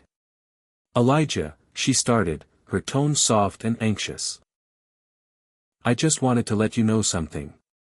I got a call from the bank this morning. I've been trying to avoid this, but we're falling behind on the mortgage. The foreclosure notice is official.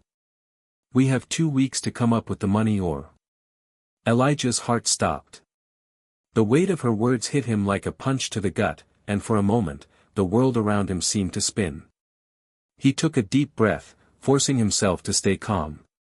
"Wait, what are you saying? We can't lose the house." "I'm doing everything I can, Elijah," she said, her voice quivering. "But it's not enough. I've been looking for another job, and I'm trying to figure something out, but right now, I don't know what else to do. The words she spoke felt like a cold reality, a terrifying truth that Elijah had been avoiding. He knew that they were struggling, that things had been getting tighter each month, but hearing it all laid out so bluntly was a different kind of shock. His mind raced, desperately searching for a solution. What could he do? How could he fix this?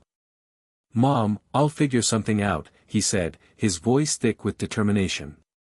"I'll help. We'll get through this. I swear." Don't take it all on yourself, Elijah," she replied, her voice cracking.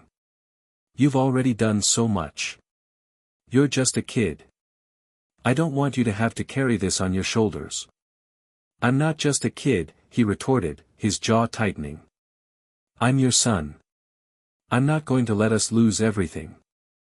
There was a pause on the other end of the line, and Elijah could almost hear her trying to steady herself. Finally, she spoke again, her voice gentler this time. "Okay, honey. But please, don't forget to take care of yourself, too. You're doing the best you can." Elijah didn't respond. He didn't know what to say. What did it even mean to take care of himself when everything else felt like it was falling apart? He wanted to fix it for her, he wanted to make everything right. But the more he thought about it, the more he realized that he didn't have the power to do it alone. "I'll be home soon," she said, breaking the silence. "I just wanted to give you a heads up. Don't worry too much, okay? We'll figure it out."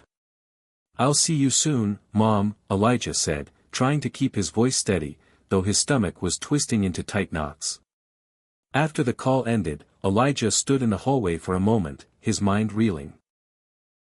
The crowd of students around him, talking and laughing, seemed a million miles away. His world had narrowed to a single point, his mom, their house, the looming threat of everything unraveling. He took a deep breath and shoved the phone into his pocket. The familiar sense of responsibility surged within him once again, but this time, it was heavier, more urgent. There had to be a way to fix this. He just had to find it. Elijah didn't want to drag his friends into it, but he couldn't help but feel the need to talk to someone. Malik would want to know. He always did. But the last thing Elijah wanted was to burden him with another problem. The bell rang, signaling the start of the school day, but Elijah was still frozen in place. He didn't know what to do first. He had a test result waiting for him that could determine his future. He had his mom's call, the weight of the world on her shoulders. And he had to figure out a way to carry both of them. Somehow, he managed to make his way to his first class, but it felt like he was walking through a haze. His mind was on overdrive, flipping between the test and the mortgage, between his mom's fear and his own self-doubt. His legs felt heavy, like he was carrying the weight of his entire life with him every step of the way. When the bell rang to signal the end of his first class, Malik met him outside the door. He had a wide grin on his face, clearly in a much better mood than Elijah felt. "Yo, how'd the test go?" Malik asked, already pulling his phone out, clearly eager to hear the answer. Elijah paused for a moment, trying to gather his thoughts, but the words caught in his throat. He didn't want to bring his problems into this moment, not yet, not when Malik was trying to enjoy the day. He forced a smile, even though it didn't quite reach his eyes. "It went okay. Just, waiting on the results. How about you?" Malik shrugged, clearly not reading the tension in Elijah's voice. "I think I did pretty good. But I'm just happy it's over. You ready for practice after school?" Elijah didn't answer immediately. He wanted to say yes. Basketball always helped him clear his mind. But everything with his mom, the mortgage, the stress, it was suffocating. "I'll let you know," Elijah said, his voice barely above a whisper. "I might need to take a rain check." Malik raised an eyebrow. "Everything okay, man?" Elijah nodded, though the lie tasted bitter on his tongue. "Yeah. I'm fine." But as they walked to their next class, Elijah knew he wasn't fine. And it was only a matter of time before everything would come crashing down. The week following the test felt like an eternity. Elijah's mind was split in two directions. On one hand, he couldn't stop thinking about the mortgage situation with his mom. The pressure of possibly losing their home weighed heavily on him, creeping into every thought he had. On the other hand, there was the test. It had become an obsession, the need for validation, to prove that all of his hard work and sacrifices meant something. He was torn between two crises, and neither seemed to have an easy solution. His classmates were buzzing about the test results. Everyone wanted to know who did well, who had aced it, who had made mistakes. Malik was in the same boat, his casual confidence hiding the same anxiety Elijah felt. The countdown was on, the results were going to be posted in less than 24 hours. Elijah had barely slept the night before. He sat at the kitchen table, his mom busy preparing dinner in the background. The tension in the air between them was palpable, though neither of them spoke about it directly. They both knew what hung over them, but for now, they carried on as best as they could. "How was school today?" His mom asked as she set the pot on the stove, her back turned to him. "Same as usual," Elijah replied, trying to keep his voice steady. "Nothing special." But his mom caught the slight tremor in his voice, the way his words didn't quite match his usual calm. She turned to face him, her eyes searching his face. "Elijah, what's really going on? I can tell something's bothering you." He swallowed, staring at the food on his plate but not really seeing it. The weight of her words hung over him, but he couldn't bring himself to share the depth of his own stress. "It's just, everything. School, the test, practice. It's all just a lot right now." She sat down across from him, her hands folded together. "You know, you don't have to carry it all by yourself, right?" Elijah nodded, his eyes downcast. He wanted to tell her everything, the fear, the pressure, but the words felt too heavy to speak. Instead, he forced a smile. "I'm good, Mom. I'm handling it." His mom sighed, but she didn't press him further. Instead, she gave him a gentle smile and returned to her cooking. Elijah sat in silence, the weight of their unspoken concerns settling heavily between them. Later that night, when Elijah was in his room, staring at his textbooks and notes, his phone buzzed on the desk. He reached for it and saw that it was a text from Malik. "Malik, results are up." Elijah's heart skipped a beat. The anxiety in his chest bloomed, and he couldn't stop his hands from trembling as he opened the message. He didn't want to check, he couldn't bear the thought of disappointment, but at the same time, he knew he had to. He had to face whatever was coming. With a deep breath, he clicked the link Malik had sent, his eyes scanning the page for his name. The seconds felt like hours. He felt his heartbeat in his throat as he finally saw it, his name, followed by a score that made his stomach lurch. It wasn't a perfect score, but it was close. A B+. Elijah stared at it for what seemed like an eternity. His first instinct was to feel relief, he had done well, after all, but it quickly turned to disappointment. A B+ wasn't enough for him. He wanted more. He wanted to prove to everyone, and to himself, that he was capable of greatness. He tossed the phone on the bed and slumped back against the headboard. His mom had always told him that trying his best was enough, but right now, it didn't feel like it. It didn't feel like enough. The feeling of failure, no matter how small, gnawed at him. Maybe it was the pressure he put on himself, maybe it was the circumstances at home, but Elijah couldn't shake the sense that he needed to be perfect, that he wasn't allowed to fail, not when his mom was counting on him. Just then, the phone buzzed again. He picked it up, half expecting another text from Malik, but it wasn't. It was from Ms. Doyle. "Ms. Doyle. Elijah, can you meet me after school tomorrow? I need to talk to you about your test. I have something I want to discuss." Elijah's heart skipped a beat. He stared at the message, confused. Was this about his score? Was she going to tell him it wasn't enough? Did she think he wasn't trying hard enough?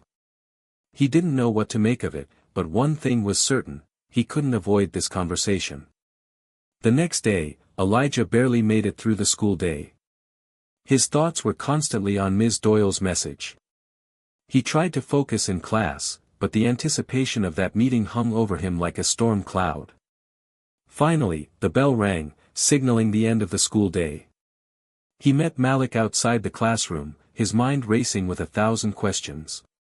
"Yo, man, what's going on? You look like you're about to pass out," Malik said, eyeing him with concern.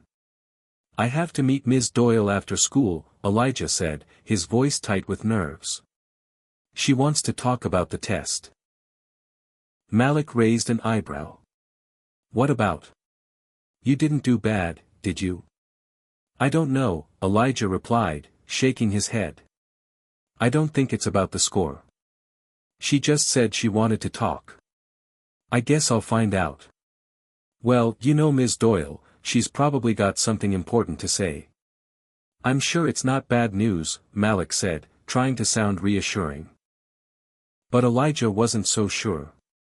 He could feel the weight of his mom's situation pressing on him, the desire to fix everything for her weighing on his chest like a rock. What if Ms. Doyle had more bad news? What if she thought he wasn't good enough? He walked to Ms. Doyle's classroom after school, his stomach tight with anticipation. When he reached the door, he hesitated for a moment before knocking softly. "Come in, Elijah," Ms. Doyle called from inside. He opened the door slowly, stepping inside to find her sitting at her desk, papers scattered around her. She looked up with a warm smile, her eyes full of understanding.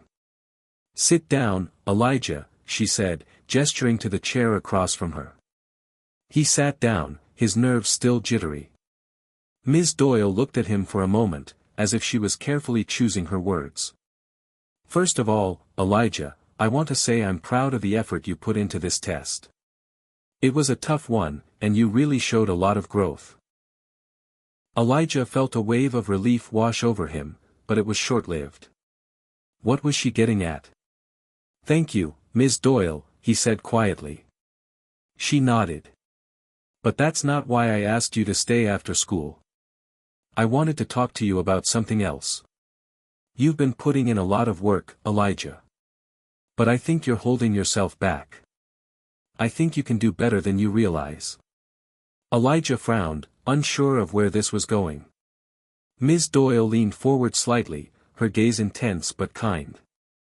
"You're capable of so much more, Elijah. I know you think you have to be perfect, but that's not what matters. It's not about the score, it's about how you approach the challenges in front of you. And you're not doing this alone.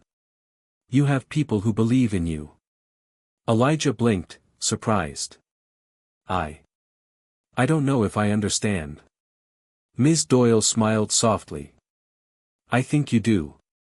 You're stronger than you give yourself credit for. You've got everything you need to succeed, Elijah. Don't let fear hold you back. And don't let one test score define you." Her words hit him harder than he expected. He hadn't realized how much he needed to hear them. For the first time in weeks, Elijah felt something shift inside of him, like a weight lifting from his shoulders. Maybe, just maybe, he was enough. Elijah walked out of Ms. Doyle's classroom with a new sense of clarity. The weight of his worries, the test, the mortgage, his mom, still hung around him, but something had shifted. For the first time in what felt like forever, he didn't feel completely consumed by them. Ms. Doyle's words echoed in his mind, her belief in him, and her reminder that it wasn't just about the scores or the pressures he faced. It was about how he chose to move forward, how he chose to grow. As he walked down the hallway toward the gym, where Malik would be waiting for basketball practice, Elijah felt a small spark of hope inside him. Maybe things weren't as bleak as he'd been telling himself. Maybe he could do this. Malik was leaning against the wall outside the gym, his arms crossed, an amused smirk on his face. When he saw Elijah approach, he pushed himself off the wall and slapped him on the back. Well, look who's finally done with the doom and gloom club, Malik teased, but there was a flicker of concern in his eyes. What did Ms. Doyle have to say? You look different. Elijah smiled, a genuine smile this time. He could feel a sense of calm that he hadn't felt before, and it was all because of that conversation. He wasn't sure what exactly had changed, but something about it had loosened the tightness in his chest. She said I need to stop worrying so much about being perfect, Elijah said, shrugging. I think she's right. Malik raised an eyebrow, clearly intrigued. You? Not trying to be perfect? That's a big shift, man. You've always been about the grades, the pressure. What happened? Elijah chuckled, shaking his head. I don't know. It's like I've been so focused on what I can't control that I forgot about what I can. I've been so obsessed with getting everything right that I didn't realize I was missing the bigger picture. Malik nodded slowly. Yeah, I get that. It's hard to let go of that need to be perfect when it feels like everyone's watching you. But I've seen you struggle, man. You've been carrying this weight, and it's clear now you're not the only one who's feeling it. Elijah glanced down, thinking about what Malik said. He had been carrying so much on his own, keeping everything locked up inside. His mom's situation, his desire to excel, the test. It had all become this massive, suffocating burden. He had never really allowed himself to lean on anyone before. Yeah, well, I guess I've been too proud to ask for help, Elijah admitted. But I think I'm starting to realize I don't have to do it all alone. Malik smiled knowingly. Good. You don't have to. You've got me, man. And you've got your mom, too. She's not in this alone either. You're both strong, and you'll figure it out. The reassurance in Malik's words comforted Elijah more than he had expected. He didn't always know how to handle the weight of everything, but knowing he didn't have to do it alone made it feel a little lighter. He could share the burden, even if just a little. And for the first time, he felt like he had a chance at actually making it through. You're right, Elijah said, his voice steady. I'll make it through. We will. They entered the gym together, the buzz of basketballs and the echo of sneakers on the polished floor filling the space. Practice started almost immediately, and as they warmed up, Elijah felt his mind slowly focus on something other than his worries. Basketball had always been an escape for him. The game allowed him to lose himself in the rhythm of the court, to forget everything else, if only for an hour or so. Today was no different. The practice was intense, full of fast breaks and sharp passes. Malik, as always, was the star, pulling off impressive shots and leading the team with his natural charisma. Elijah didn't mind that. In fact, he thrived in Malik's shadow, letting his friend's energy push him forward. Today, though, Elijah's mind was clearer than it had been in a long time, and for the first time, he wasn't just playing for the team. He was playing for himself. The coach noticed, too. During a quick break, he called Elijah over to the sidelines. Carter, coach said, using his last name in that way that made Elijah feel simultaneously awkward and proud. I've been watching you today. You've got something. You just need to stop doubting yourself. Keep that focus, and you'll make an impact. Elijah nodded, feeling the compliment settle in his chest like a warm ember. Coach was right. He had to stop doubting himself. The more he pushed through, the more he realized his own potential. He wasn't the perfect student, the perfect son, or the perfect basketball player, but maybe that was okay. Maybe being human was enough. As the practice came to an end, Elijah felt a strange sense of peace settle over him. For the first time in weeks, he wasn't carrying the weight of the world on his shoulders. He still had a lot of work ahead of him, his mom's situation, his test results, the pressure of expectations, but now, he didn't feel alone in it. He had people who cared, and he had his own strength. That was enough. When he got home later that evening, his mom was waiting for him in the living room. She had a tired look in her eyes, but when she saw him walk through the door, she smiled. "How was practice?" she asked, her voice gentle. "Good," Elijah said, feeling the words spill out easier than usual. "Really good, actually." "That's great to hear." She patted the seat next to her. "I wanted to talk to you about something." Elijah hesitated but then sat down beside her. "What's up?" "I got a call today," she began, looking at him with a mix of relief and caution. "The bank, they gave us an extension. We have more time to pay, and I think we might be able to make it." Elijah's heart skipped a beat. "Really?" His mom nodded. "Yeah. It's not a permanent fix, but it's a chance. We'll figure it out." A sense of relief flooded through him, as if the ground beneath him had just solidified. It wasn't over yet, but it was a step forward. A big one. "I'm proud of you, Elijah," his mom said, her voice full of emotion. "You've been strong through all this. I don't know what I'd do without you." Elijah smiled, his heart swelling with a pride he hadn't felt in a long time. "You don't have to worry, Mom. We've got this." And for the first time, he truly believed it. The following week passed in a blur. Elijah's mind was preoccupied with the new development at home, his mom's extension on the mortgage, the chance they now had to fix things. But there was also the pressure of the upcoming math competition, where Elijah had been selected to represent the school. He knew that if he could win this, it would give him some much-needed recognition, both for himself and his family. It was more than just an academic challenge, it was his chance to prove that he was capable of something great, to show that all the sleepless nights of studying and all the pressure he had been under meant something. It was Thursday afternoon when Ms. Doyle asked Elijah to stay after class. He had already been mentally preparing himself for what might come next, but the tone of her voice when she called him up was different, calmer, warmer, almost like she was inviting him into a conversation, rather than offering him another test. When the last of the students filed out of the classroom, Ms. Doyle turned toward Elijah with a kind smile. "Elijah, I've been thinking about you and your journey these last few weeks," she said. "I want to talk about something important." Elijah raised an eyebrow, sensing that this conversation would be different from the usual academic discussions they had. "What's going on, Ms. Doyle?" "It's about the math competition," she said, her voice steady. "I know you've been under a lot of pressure lately, but I believe in your ability. This competition is more than just about winning, it's about you realizing that you have something special inside of you. You've got the ability to solve problems in ways that others don't see, Elijah. But you need to start believing that." Elijah felt a wave of uncertainty sweep over him. He had always been good at math, better than most of his peers, but the thought of competing in a high-stakes environment, surrounded by kids who had been doing math competitions since they were kids, made him feel like an outsider.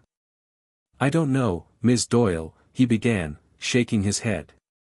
"I'm not sure I'm cut out for this. What if I fail?" "Failure is part of the process," she said with a soft smile. "But not trying at all, that's where the real failure lies." Her words struck a chord with Elijah. He had been so caught up in the idea of being perfect that he had forgotten that failure was just a stepping stone to something greater. He wasn't sure if he was ready to face the pressure of the competition, but he knew that he couldn't back down now, not when he had come so far. "I'll try my best," Elijah said, the resolve in his voice stronger than it had been in a long time. Ms. Doyle nodded, clearly pleased. "That's all anyone can ask for. Now, let's talk about the problem I've been working on for you." She slid a piece of paper across the desk to him. Elijah looked down at the paper. It was a complex equation, one that had a series of variables and unknowns, something that looked impossible at first glance. His eyes scanned the numbers, his brain already calculating, already trying to figure out a path forward. For a moment, he felt overwhelmed, like the weight of the entire competition had landed squarely on his shoulders.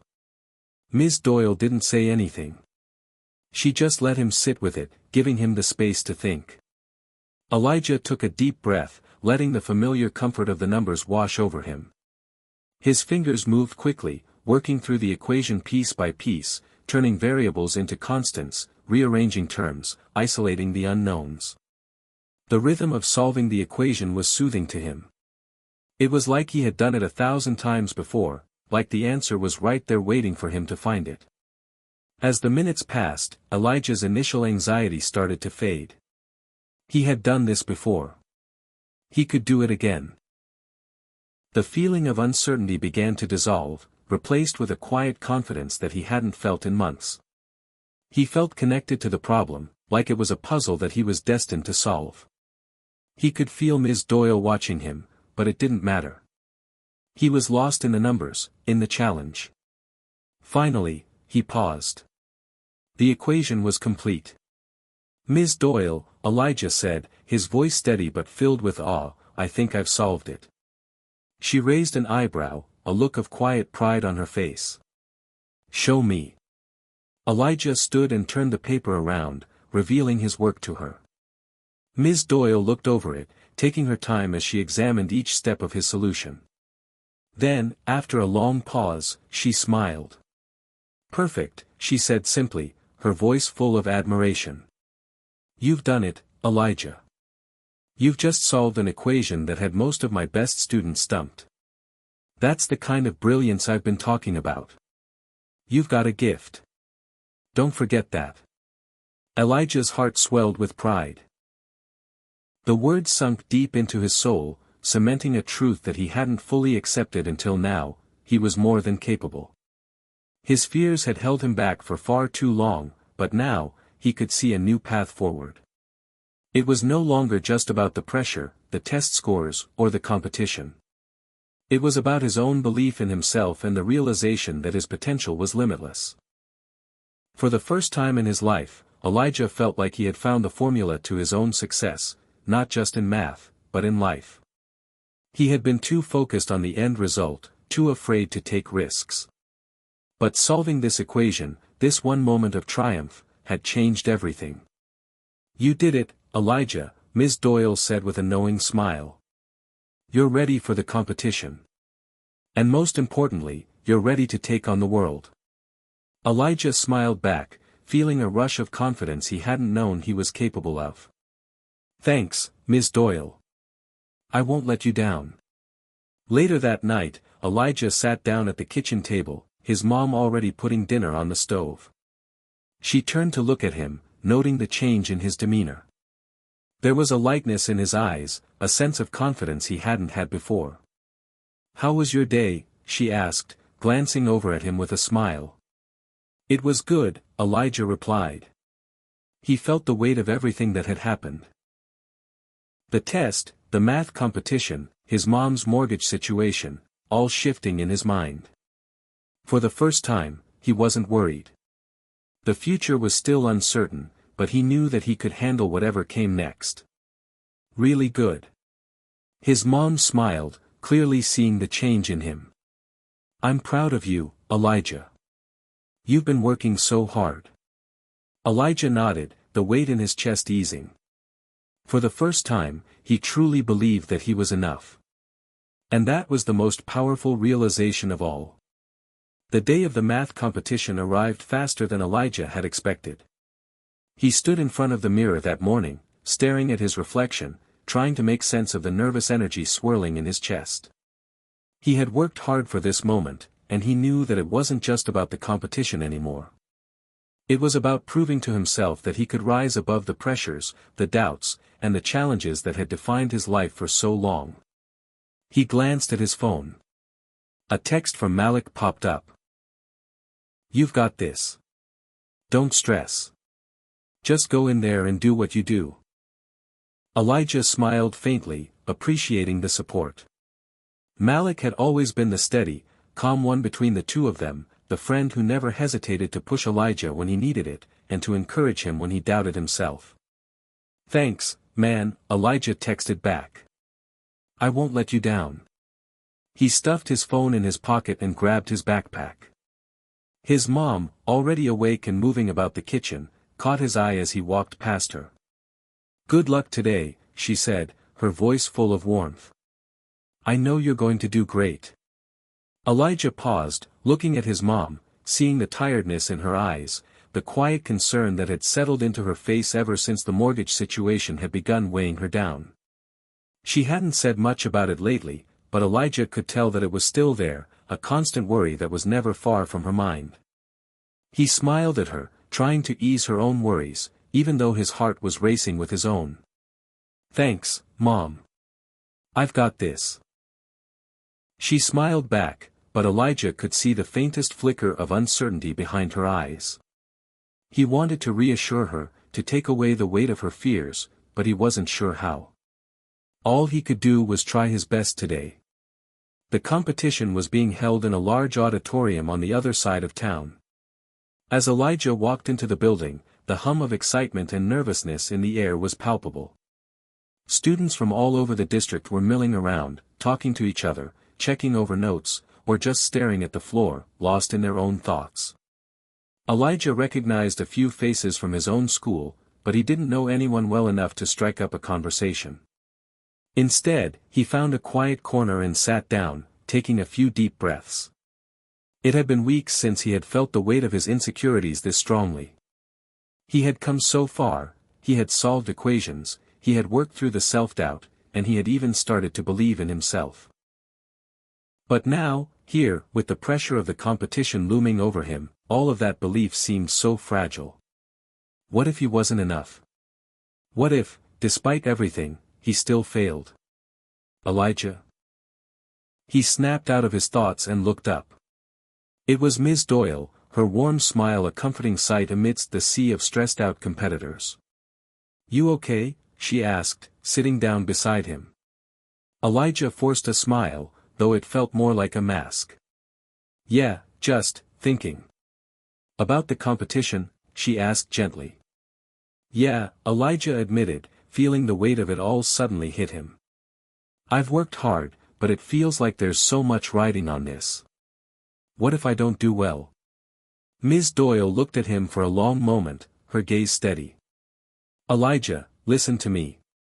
You've already done something incredible. You've come this far, despite everything that's happened in your life. But this competition isn't just about winning. It's about pushing yourself, challenging yourself, and learning. And if you fail today, that doesn't mean it's over. Failure is part of the process. The most important thing is that you keep going." Elijah's chest tightened, but there was something about her words that eased the knot in his stomach, just a little. She had a way of reminding him that he didn't have to carry everything alone, that the world wasn't as big and daunting as it sometimes felt. "Thanks, Ms. Doyle," Elijah said quietly, his voice steady for the first time all morning. Ms. Doyle smiled warmly, then stood.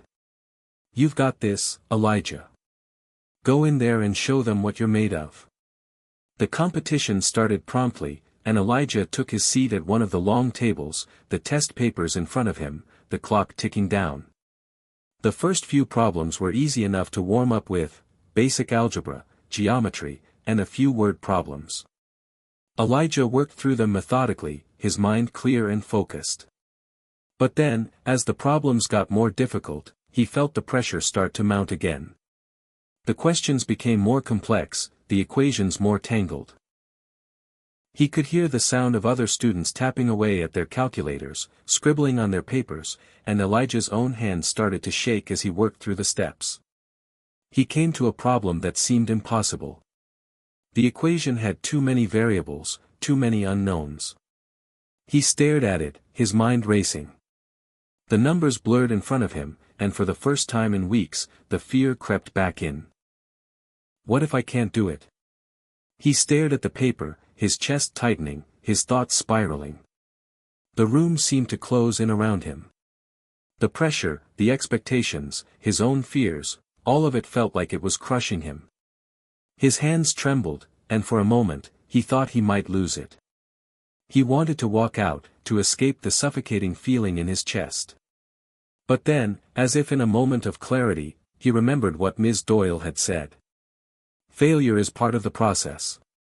He wasn't supposed to get everything perfect. He wasn't supposed to have all the answers right away. He just had to keep moving forward.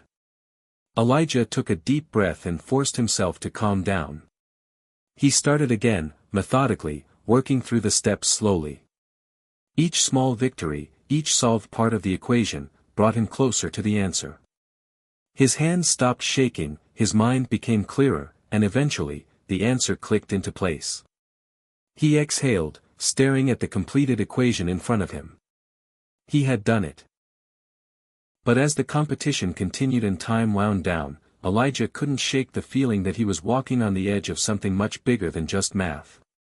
Today wasn't just about solving equations, it was about conquering his own doubts, facing his fears head-on, and realizing that no matter what happened, he was stronger than he had ever believed. The last moments of the competition were a blur of equations and racing thoughts. Elijah's mind felt like a whirlwind, every number, every formula spinning around him, demanding attention.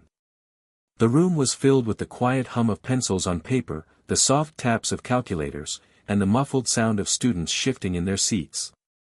But in the midst of it all, Elijah felt strangely calm. He had done everything he could. He had pushed past the pressure, the doubts, and the fear that had nearly paralyzed him earlier. The hardest part wasn't solving the equations, it was pushing through his own limitations. He'd done that. Now, it was just a matter of waiting. The final bell rang, signaling the end of the competition. Elijah took a deep breath and stood up, stretching his stiff back. He felt exhausted, but a strange sense of peace had settled over him. It wasn't about winning anymore, it was about the journey, the growth, and the person he had become in the process. As the students filed out of the auditorium, Elijah caught sight of Malik, who had been competing in a different group. Malik's face lit up when he saw Elijah, and they both met at the exit. "You look like you survived," Malik teased, his smile wide. "I did," Elijah said, his voice lighter than it had been all day.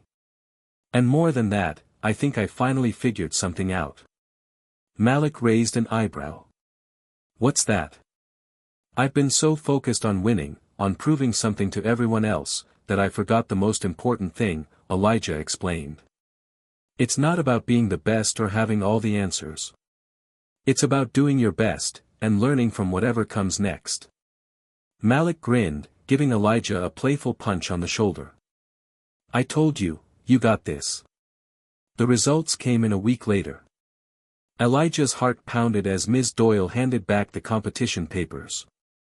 She looked at him with a small, knowing smile before she spoke. "Elijah, you didn't just pass the competition," she said, her voice full of pride. "You came in first place. You solved problems that even the most seasoned competitors struggled with." Elijah blinked, not quite understanding at first. "Wait, I won." Ms. Doyle nodded. "You did. But that's not the most important part. The most important part is that you believed in yourself. You didn't give up, even when things seemed impossible." Elijah stood frozen for a moment, the weight of her words sinking in. He had done it, he had not only survived, but thrived. It was more than just a competition win. It was the proof that he could overcome anything if he trusted himself. If he believed that the answers were always inside him, just waiting to be discovered. I don't even know what to say," Elijah murmured, still processing the news. "You don't have to say anything, Elijah. You've shown everyone, including yourself, that you are capable of great things." When Elijah got home that afternoon, the air in the house felt different. His mom was in the kitchen, putting the finishing touches on dinner. The usual stress and weariness were gone from her expression, replaced with a soft glow of pride. "How did it go?" she asked, turning around to look at him. Elijah smiled. "I won." His mom's eyes widened in surprise, and then her face broke into a smile so bright it lit up the entire room. "Oh, Elijah. I'm so proud of you." She pulled him into a hug, and Elijah held on tighter than he ever had before. This moment, this feeling, was unlike anything he had ever experienced. He had worked so hard, fought through so many doubts, and now, he was standing here, stronger than ever. For the first time in a long while, Elijah realized that everything was going to be okay. His mom's pride, Malik's encouragement, and Ms. Doyle's belief in him had all led him to this moment. It wasn't just about the competition anymore. It was about the way he had changed, how he had learned to trust himself, how he had learned to face challenges head-on and keep moving forward. "Elijah," his mom said softly, pulling back from the hug. "I don't think I've ever seen you this confident before." "I think I've finally figured out how to believe in myself," Elijah said, a grin spreading across his face. The next day, at school, the announcement came over the PA system. Elijah's name was called out as the winner of the math competition. As the applause echoed through the hallways, Elijah couldn't help but feel like he was walking on air. He didn't need a trophy or a medal to know what this meant. He had already won something far more valuable than any award. And then, out of nowhere, Ms. Doyle appeared at his side, a proud smile on her face. "You did it, Elijah," she said softly, her voice full of pride. "This victory is yours." Elijah looked at her, his heart full. "Thank you, Ms. Doyle. I never could have done it without you." "Don't thank me," she said, laughing softly.